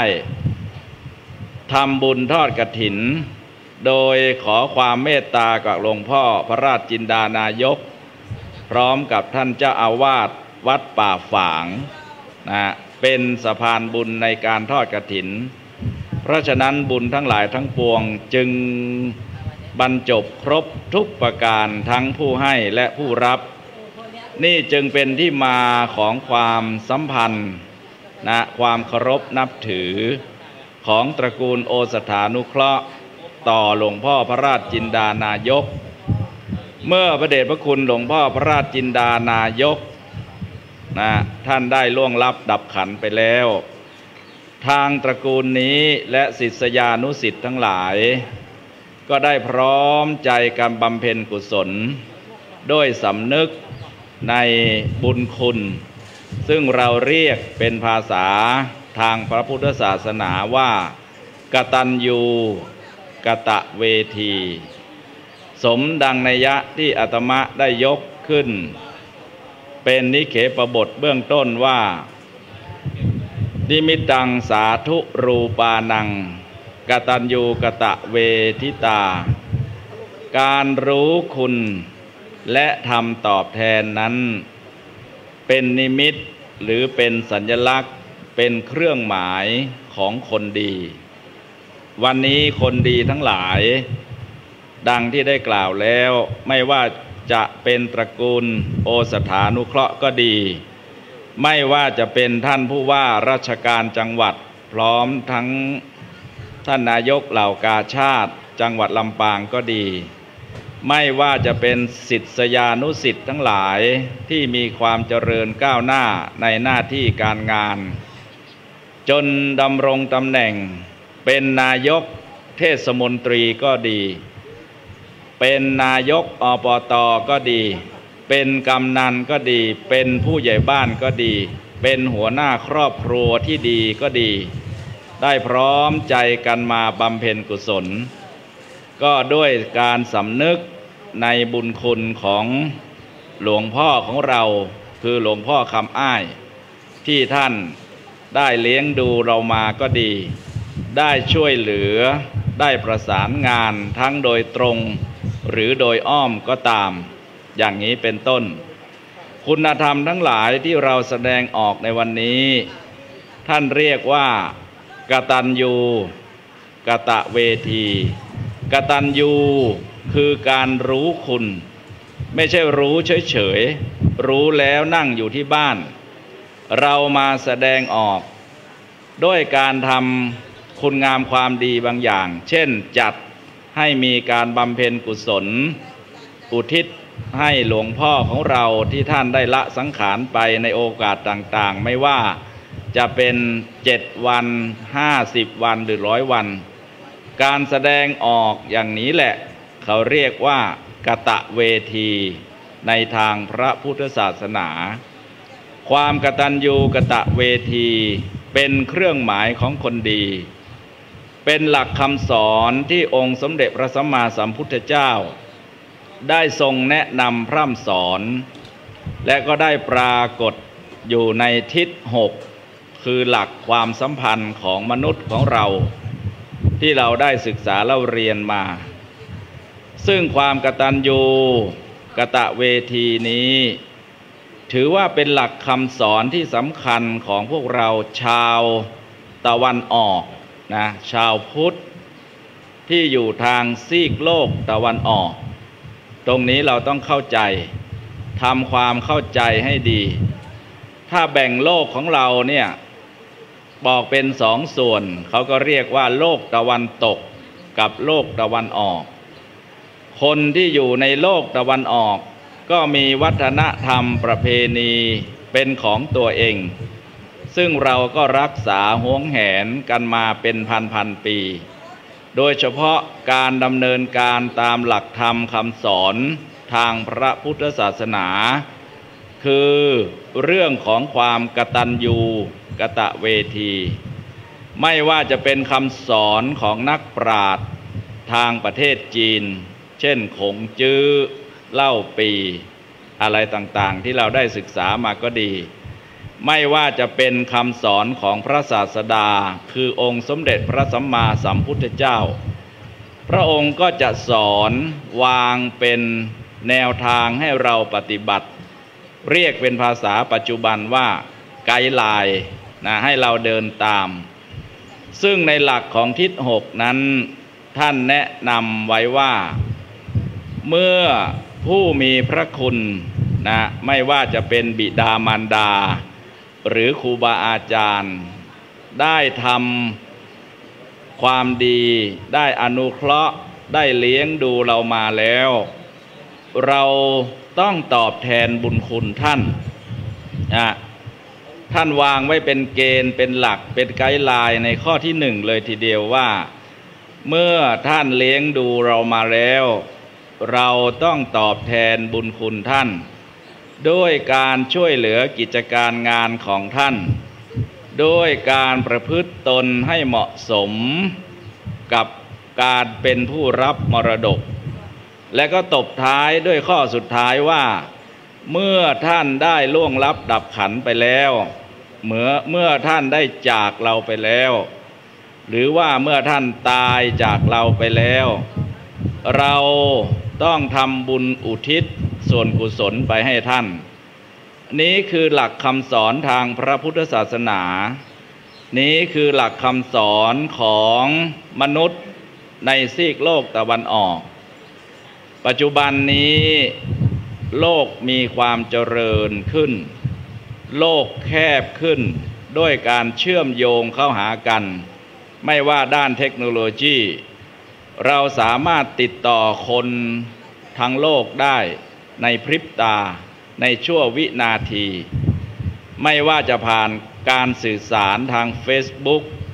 ทาง LINE ทางวิดีโอคอลเป็นต้นเขาเรียกว่า Global Village นะโลกทั้งหลายเนี่ยมันก็เหมือนกับเป็นหมู่บ้านเดียวกันคนต่างชาติก็หลั่งไหลเข้ามาในประเทศไทยของเราในทางซีกโลกตะวันออกเราก็ได้มีโอกาสเดินทางไปยังโลกตะวันตกเช่นเดียวกันโดยเฉพาะเดินทางไปเพื่อการศึกษาเล่าเรียนเพื่อศึกษาเทคโนโลยีวิวัฒนาการสมัยใหม่ที่เขามีความล้ำหน้ามีความก้าวหน้าไปแต่กระนั้นเราก็อย่าลืมสิ่งที่ดีๆของเราเขาเรียกว่าคุณธรรมซึ่งเราได้รับการพร่ำสอนได้รับการแนะน บนฐานของนักปราชญ์ทางตะวันออกปัจจุบันนี้เรามักจะสับสนเราไปศึกษาในเรื่องของ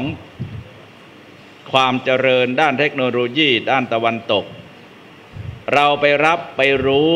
ไปเห็นไปซึมซับในวัฒนธรรมของเขาแล้วเราก็เอามาแพร่กระจายให้กับคนซีกโลกตะวันออกคือบ้านเมืองของเราซึ่ง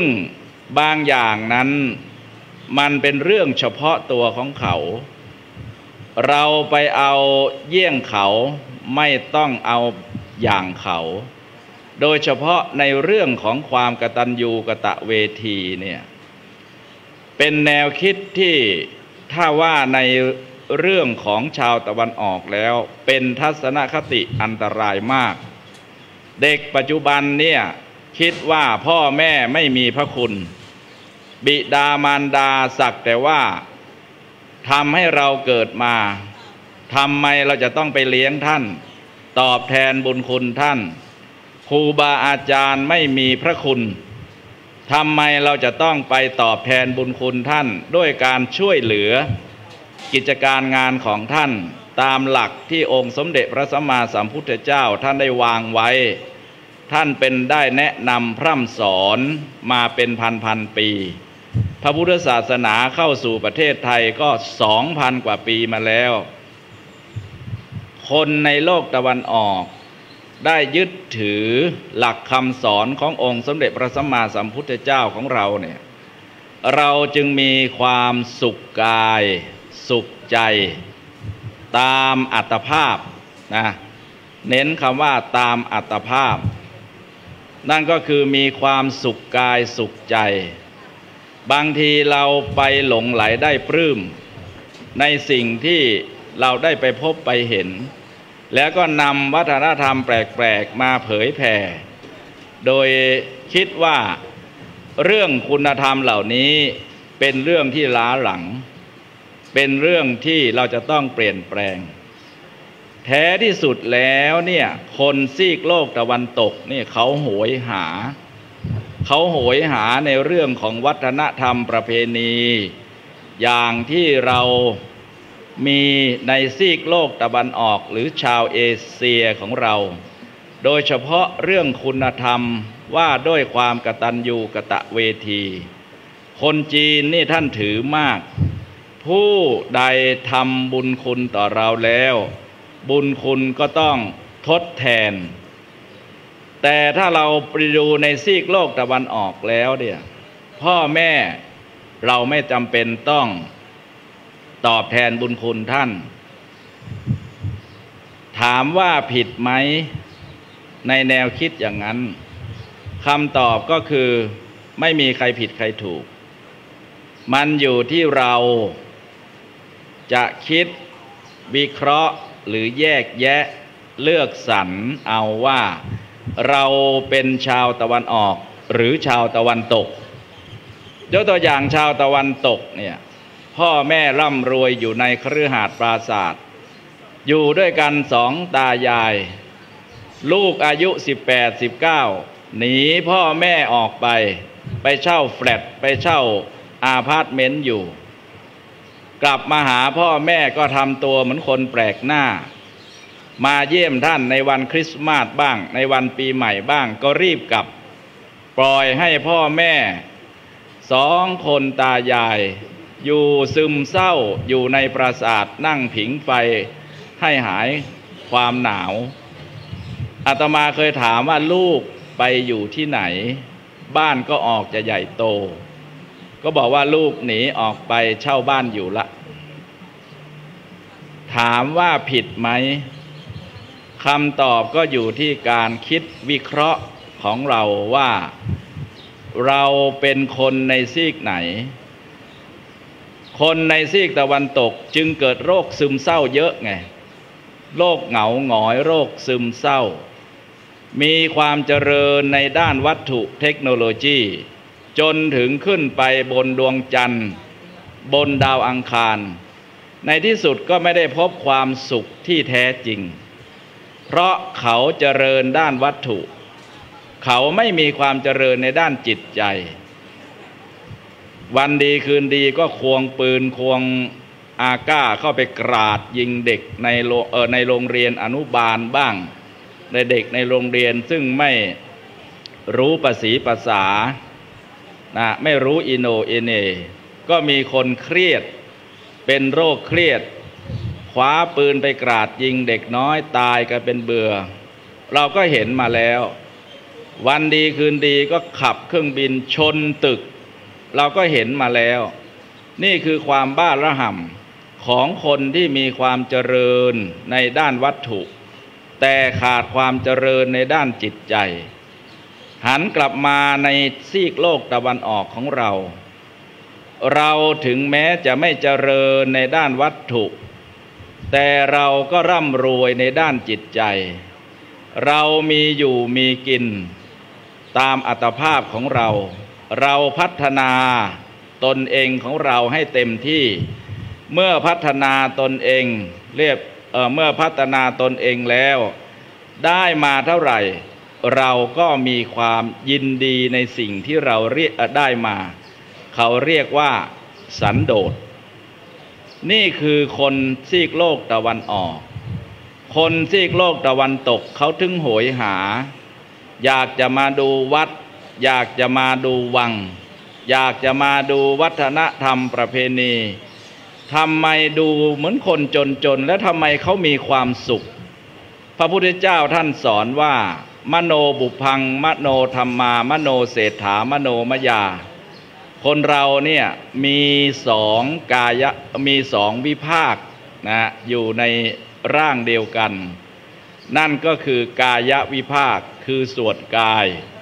และจิตวิภาคคือส่วนจิตใจจิตใจนั้นสำคัญนักสำคัญหนาองค์สมเด็จพระสัมมาสัมพุทธเจ้าตรัสว่าใจทั้งหลายสิ่งทั้งหลายมีใจเป็นใหญ่มีใจเป็นผู้นำมีใจเป็นผู้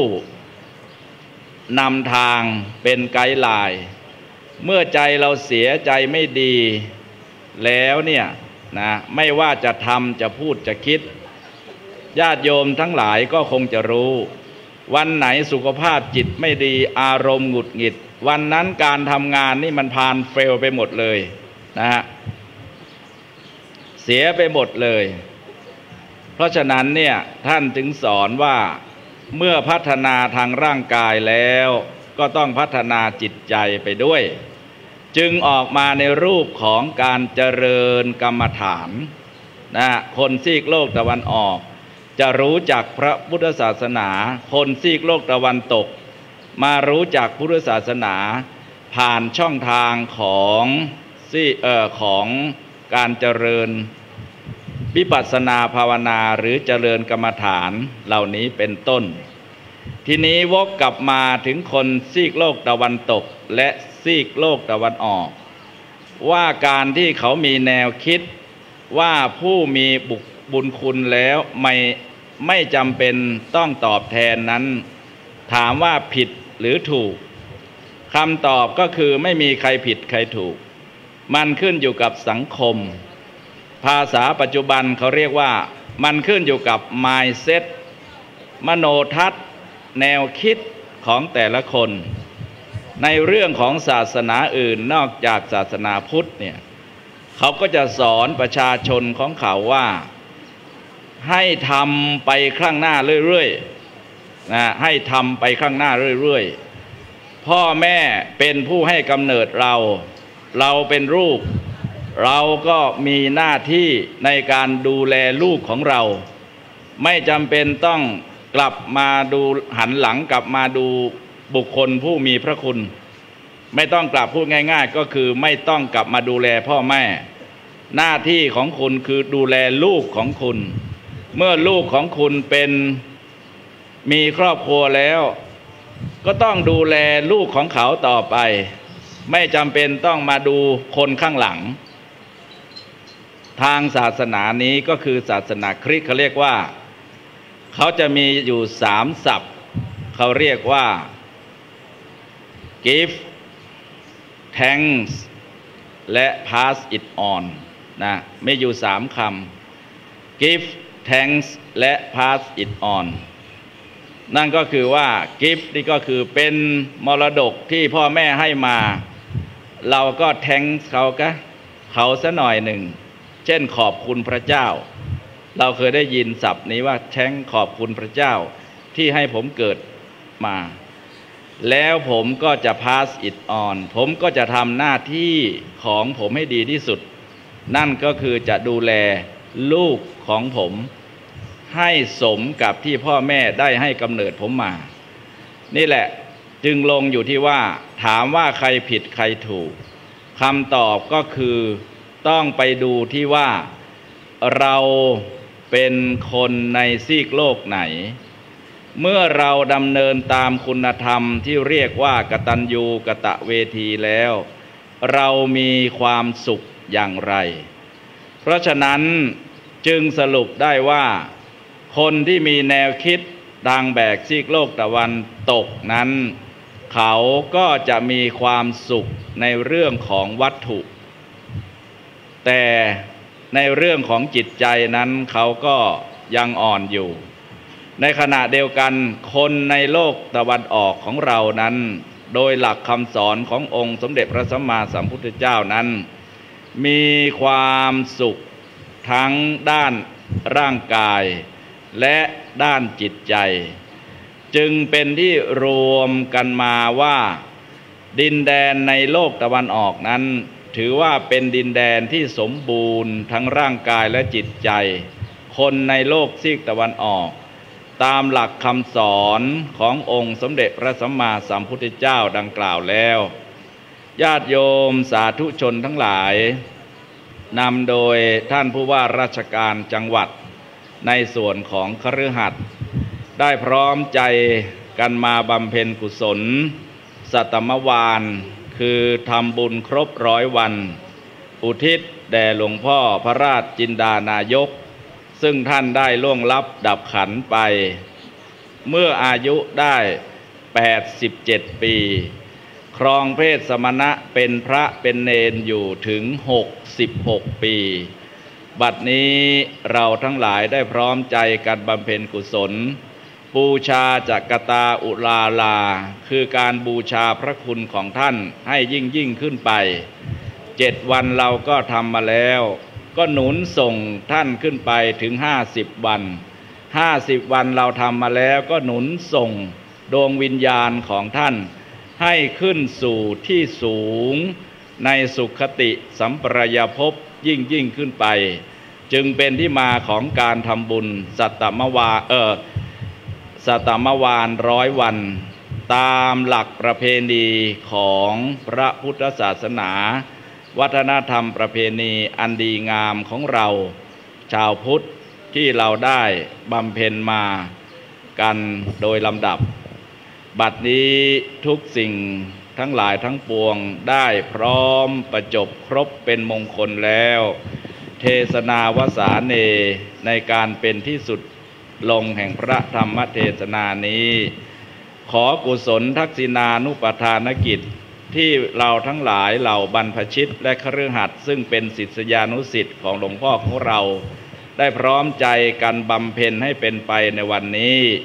จงรวมกันมาเป็นตบะเป็นเดชะเป็นภรวะปัจจัยหนุนส่งดวงวิญญาณของหลวงพ่อของเรา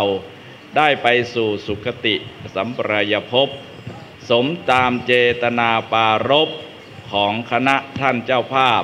ทั้งบรรพชิตและคฤหัสถ์ทุกประการแสดงพระสัทธรรมเทศนามาก็พอสมควรแก่เวลาจึงขอยุติลงคงไว้แต่เพียงเท่านี้เอวังก็มีด้วยประการฉะนี้สาธุการแสดงพระสัทธรรมเทศนาโดยพระเดชพระคุณหลวงพ่อท่านเจ้าคุณพระเทพเวทีเจ้าคณะภาค6วัดเจ้าวาดวัดสังเวชวิทยารามกรุงเทพมหานครได้เทศจบสิ้นเรียบร้อยก็ขอนิมนต์ท่านดร.พระอธิการพิษณุพลสุวรรณรูโป ในนามตัวแทนของตระกูลโอสถานุเคราะห์ขอถวายกันเทศพระเดชพระคุณหลวงพ่อครับ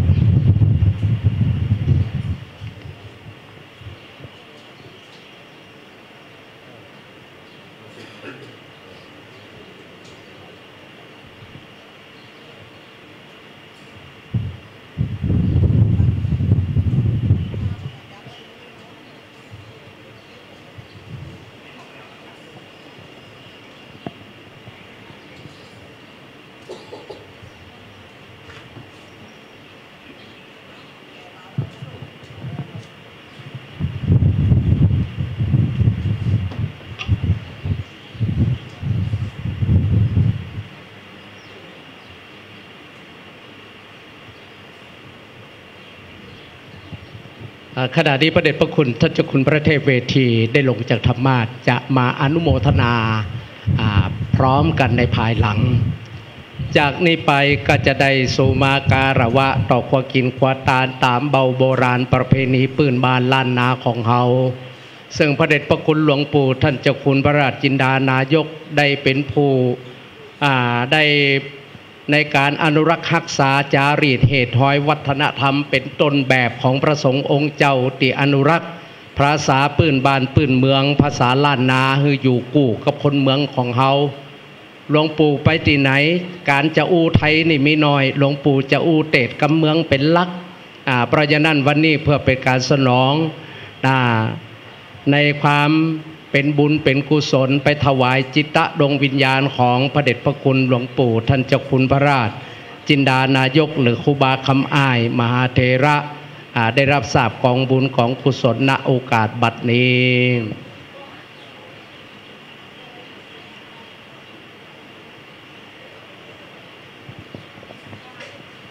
สุมาควาตาเนสาธุสาธุสาธุอาหังวันตาสปาวะโทนานาตานังสัพพังโตสังฆมะทะเมปันเตสัตโตสาธุสาธุโอกัสสะขาแด่สัพพะเยื่องเครื่องควาตันเจ้าตั้งหลายนานาหลายหลากปลอมทุกภาคนานาอันสามณะมูลสตาผู้ข้าตั้งหลายตั้งหญิงและตั้งใจที่ได้ตกบาดเต้าเก่าเข้ามาเพื่อจัดดาเครื่องกินขวาตานปริปูณาการเสร็จเมียนแล้วสตาผู้ข้าก็มีหัวใจผ่องแผ้วจื่นเจยบานจริงใดนำเอาเครื่องไตยาวัตถุต้านมาตาปันนาการตั้งไว้ยังกลางสองนาพาติตันไหลรัตนะผ่านแผ่วพระเจ้าแก้วสามสิ่งประจักษ์ถวายตาลแด่องค์สรีสัพพัญโยพระพุทธเจ้าพระสัทธรรมเจ้าพระสาวกสังฆเจ้าวาสนันแต่ดีอลีมินางกตาปุญเยนาพลานีด้วยอำนาจเตจาปารมีกุศลผลละบุญตานสตาผู้กาตั้งหลายได้ตกแต่งห่างดาตานสปะวัตุตานังตั้งหลายมนฝูงนี้ก็เพื่อจักใดโอติสะตานไปหายังจิตตะดวงวิญญาณของมหาเถระรูปหนึ่งอันมีนามมกรจิว่าพระเดชพระคุณท่านเจ้าคุณพระราชจินดานายกอดีตเจ้าอาวาสวัดพระเจดีย์สาวหลังอดีตที่ปรึกษาเจ้าคณะจังหวัดลำปางอดีตเจ้าคณะจังหวัดลำปางที่ได้มรณะได้ละสังขารขอนิมันตนาหลวงพ่อเจ้าเข้ามารับของตาล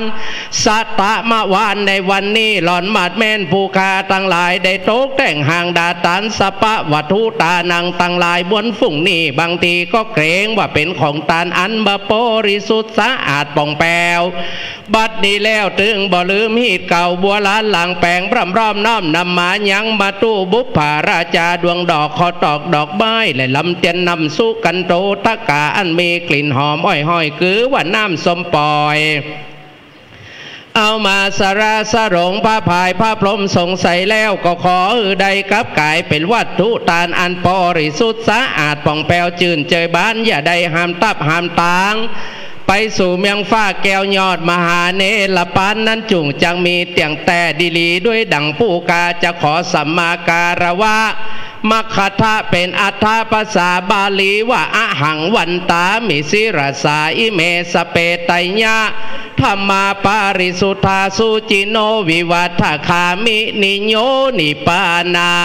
ปัจจโยโหตุโน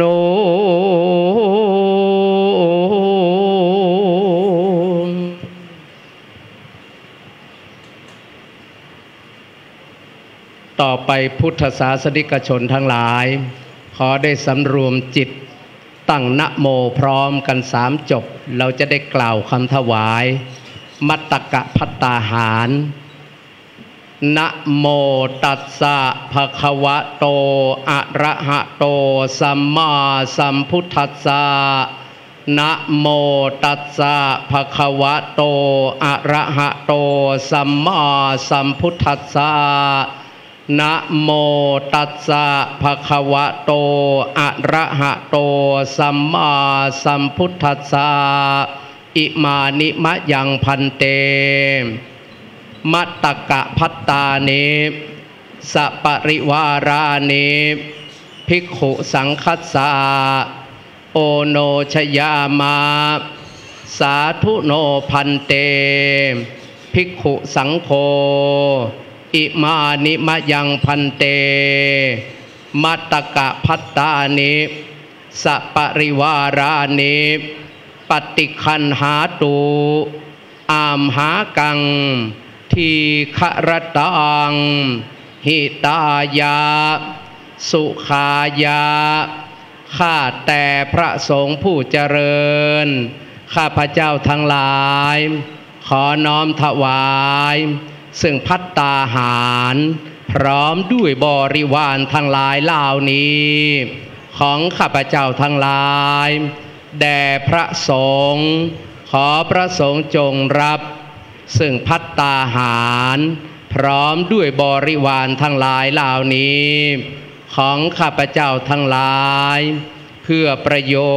ชน์และความสุขแก่ข้าพเจ้าทั้งหลายและเพื่ออุทิศผลบุญให้พระเดชพระคุณท่านเจ้าคุณพระราชจินดานายกคำอ้ายสิริธรรมโมผู้ล่วงลับดับขันสิ้นกาลนานเถิดสาธุ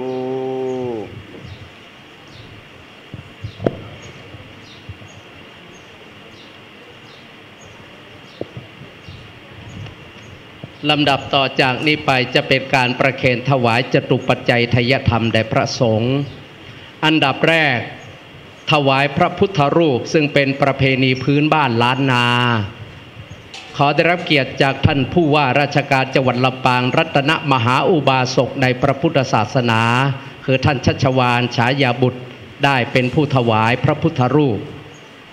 ขอกราบเรียนเชิญครับ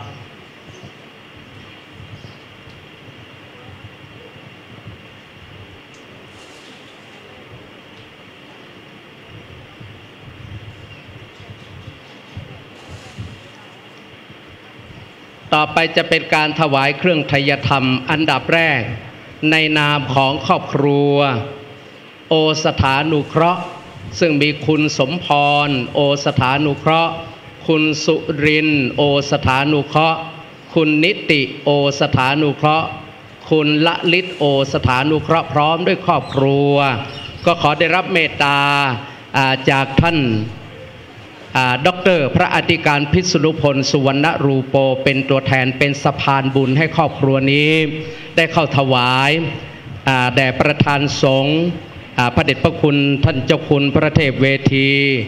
ถวายเจ้าคณะจังหวัดรองจังหวัดทั้ง2 รูปคือพระเดชพระคุณท่านเจ้าคุณพระจินดารัตนาพรพระเดชพระคุณท่านเจ้าคุณพระวิสุทธิธรรมภิราชพระเดชพระคุณท่านเจ้าคุณพระปิฎกโมลี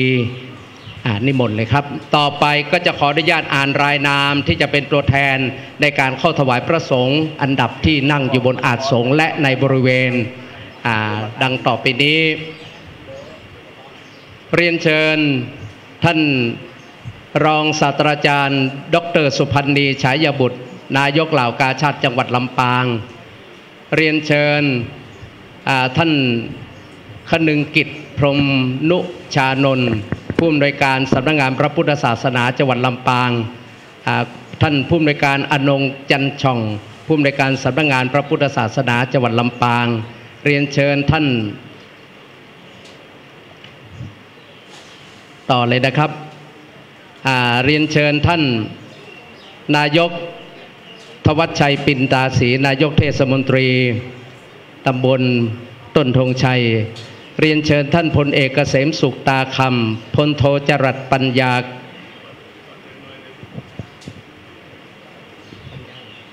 เรียนเชิญท่านพลโทจรัสปัญญาดีท่านต่อไปครับเรียนเชิญท่านรองเรืองเดชคำมาโตเรียนเชิญกำนันธรรมนูญเรืองวัฒนานนท์เข้าไปด้านในเลยนะครับ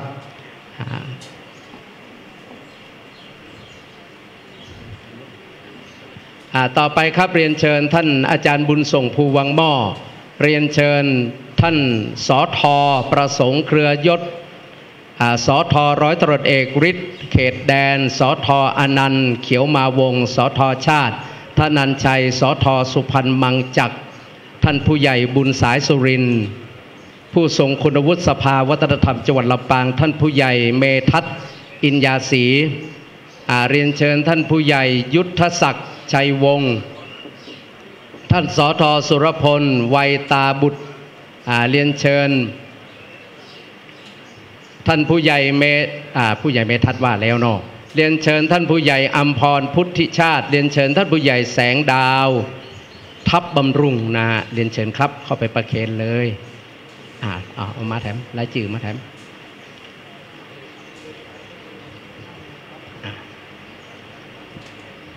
ต่อไปครับเรียนเชิญท่านผู้ใหญ่มนทิรามีอโขท่านผู้ใหญ่มุกชิตาบุญโสภิตผู้ใหญ่บุญยืนถาใจผู้ใหญ่สมบูรณ์แก้วสายท่านอาจารย์ชมพูนฟูปิงท่านอาจารย์ทองอยู่ซักวงปอน้อยปันลาวิชัยท่านอาจารย์ประทีปวรรณสุริยะท่านอาจารย์วีรศักดิ์ฟันคำอายคุณวิวัฒน์ตอนรับพ่อมนเทียนวงคำท่านผู้ใหญ่ศรีจันเรือนสุขคุณวิทยาวรพันธ์ปอตามาทาได้เป็นตัวแทนเข้าประเคนน้อมถวายเนอะครับ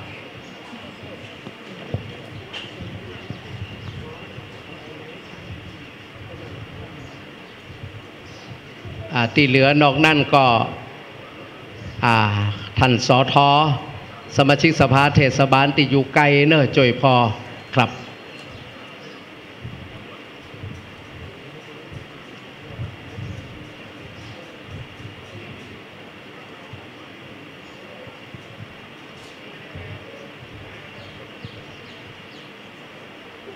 ช่วงที่ประเคนก็เป็นตินาอนุโมทนาบุญ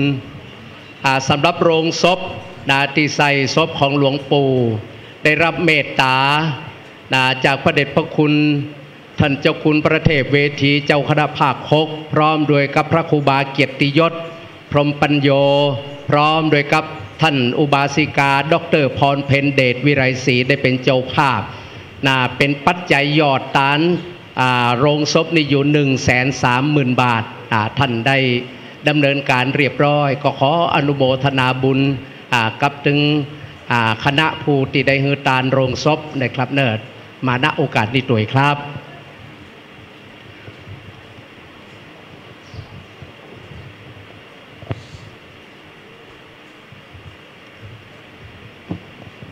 ครับก็ขออนุโมทนากับท่านผู้ว่าราชการจังหวัดและก็คุณนายซึ่งเป็นการทำบุญในส่วนครอบครัวส่วนตัวอีกต่างหากครับบัดนี้พร้อมแล้วพวกเราท่านทั้งหลายที่มีน้ำเตรียมน้ำพระสงฆ์ทั้งนั้นอนุโมทนาณบัดนี้เอวังหนตุเอวังหนตุดีและส่วนอัจจะในวันนี้ก็เป็นวันดีสีสุภมังกาละอันประเสริฐล้ำเลิศยิ่งกว่าวันและยามทั้งหลายบัดนี้หมายมีวัดป่าฝางพร้อมด้วยคุณสมพรโอสถานุเคราะห์คุณสุรินทร์โอสถานุเคราะห์คุณนิติโอสถานุเคราะห์คุณละลิตโอสถานุเคราะห์พร้อมด้วยท่านผู้ว่าราชการจังหวัดลำปางคุณชัชวาลฉายบุตรคุณโยมสุพันนีฉายบุตรนายกเหล่ากาชาติพร้อมด้วยคณะศรัทธาญาติโยมพุทธบริษัททั้งหลาย ก็ได้อาราธนาพระสงฆ์ทั้งมวลมารับไตรยธรรมเนื่องในการบำเพ็ญกุศลสัตมวานครบ100 วันในวันนี้พร้อมกันนี้ก็ได้อาราธนาพระเดชพระคุณพระเทพเวทีเจ้าคณะภาค6วัดสังเวชวิทยารามกรุงเทพมหานครมาแสดงพระธรรมเทศนาในกตัญญูกตเวทิตกถาเพื่อจะอุทิศกลปนาผลแผ่วิปากะสมบัติส่วนนี้ไปถึงยังพระเดชพระคุณพระราชจินดานายกคำอ้ายสิริธรรมโมอดีตเจ้าวาดวัดพระเจดีย์เสาหลังอดีตเจ้าคณะจังหวัดลำปางอดีตที่ปรึกษาเจ้าคณะจังหวัดลำปางก็ขอกุศลผลบุญอันเกิดจากทักษิณาทานนี้จงไปจุจอดรอดถึงยังดวงวิญญาณของพระเดชพระคุณพระราชจินดานายกผู้ได้ถึงแก่การล่วงรับขันไปแล้วมาดแม่นว่าอยู่ตีไกลก็จุงมารับมารองเอากุศลส่วนบุญนี่แม่นว่าอยู่ตีไกลสุดวิสัยมาได้บรขอฝากหยดให้มเหสิขาเตบุตรเต็มดาตนมีฤทธิ์ที่แก่กล้าจุงมานำเอาผลบุญคุณทานทั้งหลายทั้งปวงเหล่านี้ไปถึงยังจิตวิญญาณของพระเดชพระคุณให้ได้กินได้ใจได้บริโภคในกาลยามนี้นั่นจุงจักมีเตียงแต่ดีหลีสมดังบาทคาถาพระมุนีเจ้ากล่าวว่ายะถาวาริวหาปูราปาริปุเรนติสาครังเอวะเมวะอิโตทินังเปตานังอุปกปติอิจิตังปัฏฐิตังตุมหังคิปะเมวะสมิจฉตุสเพปุเรนตุสังกปาจันโทปนรโสยะถามณิโชติลโสยะถาสัพพิติโยวิวัชชันตุสัพพะโรโควินาศตุมาเตภวัตวันตรายโยสุขีขายุโกภาวะสัพพิติโยวิวัชชันตุสัพพะโรโควินาศตุมาเตภวัตวันตรายโยสุขีขายุโกภาวะสัพพิติโยวิวัชชันตุสัพพะโรโควินาศตุมาเตภวัตวันตรายโยสุขีขายุโกภาวะอภิวาทนาสิริสเดชจังวัฏาปัจจายโนจัตตารโอธรรมวัฏันติอายุวันโนสุขังภะลังอัฏฐาสิเมอากาสิเมยาติเมตาสขาจะเมเปตา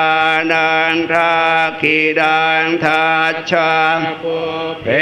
กตมนุสรังได้รวนนางวาโสกวายาวันยาปริเทวนานาตังเปตานามตายาเอวังติทันติยาตโยยัญจะโคทาคินาทินาสังฆามิสุปฏิทิตาทิคาราตังหิตายาสถานาโสปฏิโสยาติธรรมโมจายังนิทาสิโตเปตานาปัวชาจักตาอุราราภารัญจะภิกขุนามานุปฏิดันตุมเหกวนยังปสุตังอนัมตะกันติภวตุสัพพมังคารังราคันตุสัพพเทวตาสัพพพุทธานุภาเวนัสตตาโสติ ภาวันตุเตภาวตุสาภามังราคันตุสาภาเทวตาสาภาธรรมานุภาเวนัสตาโสติภาวันตุเตภาวตุสาภามังคารังคันตุสาภาเทวตาสาภาสังฆานุภาเวนัสตาโสติภาวันตุเตสาธุต่อไปสู่มาแก้วตั้งสามไวยสาลาพระเจ้าเนโยสันเนสิโนวะลัมโพธิมูลิมาลังสะเสนังมหันติงวิจโยสัมโพธิมากัจฉิอนันตญาโนโลกุตตะโมตังปนามามะปุถังตังปนามามะธัมมังตังปนามามะสังฆังสาธุสาธุสาธุอัจจโยโนปันเตอัจฉคมายะถาภาเลยะถามูลเหยะถาอากุสะเรเยมะยังโยหังพันเตชาติโตปัฏฐายา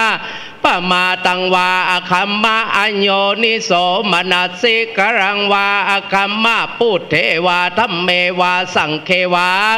อาคาระวังอาการิมหากาเยนะวาจาญวามนัสสาวาเตสังโนปันเตอาจยัง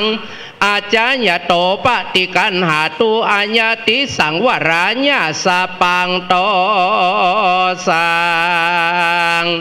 ข้ามาตุโนอะระหังสัมมาสัมพุทโธ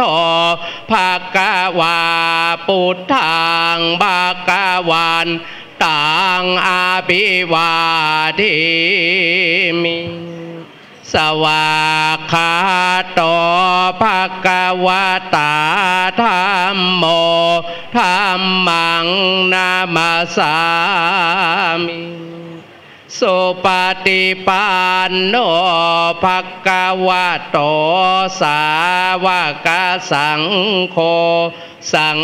ฆังนะมามิ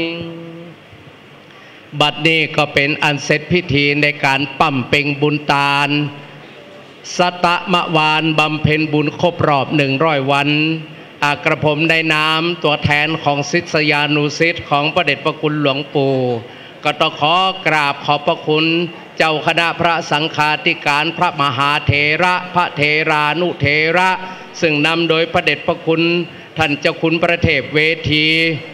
เจ้าคณะภาค6วัดสังเวชวิทยารามกรุงเทพมหานครเป็นต้นเป็นประธานพร้อมโดยหลวงพ่อจังหวัดรองจังหวัด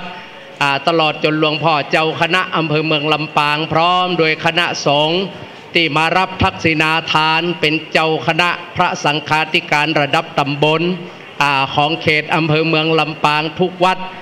พร้อมโดยกับพระสงฆ์องค์เน้นเจ้าทุกรูปขออนุโมทนาบุญมาณโอกาสนี้และต้องขอขอบคุณปออกแม่ออกศรัทธาสาธุชนทั้งหลายซึ่งมีท่านผู้ว่าราชการจังหวัดลำปางท่านชัชวาลฉายบุตรพร้อมโดยท่านนายกเหล่ากาชาติจังหวัดลำปางท่านดร.ท่านรองศาสตราจารย์ดร.สุพันธ์นีฉายบุตรพร้อมโดยกับหัวหน้าส่วนราชการสำนักงานจังหวัดพร้อมโดยกับสำนักตลอดจนทั้งเทศบาลตำบลตนทงชัยพร้อมโดยกับสำนักงานพระพุทธศาสนาจังหวัดลำปางสำนักงานวัฒนธรรมจังหวัดลำปางพร้อมโดยกับท่านอุบาสกอุบาสิกาสาธุชนทั้งหลายที่ได้มีโอกาสมาร่วมปั้มเป่งบุญในวันนี้ก็ขออนุโมทนาบุญได้กุศลผลบุญเต่าๆกันโดยทวนทั่วหน้านั้นจุงจักมีเตียงแต่ดีหลีแด่เตอ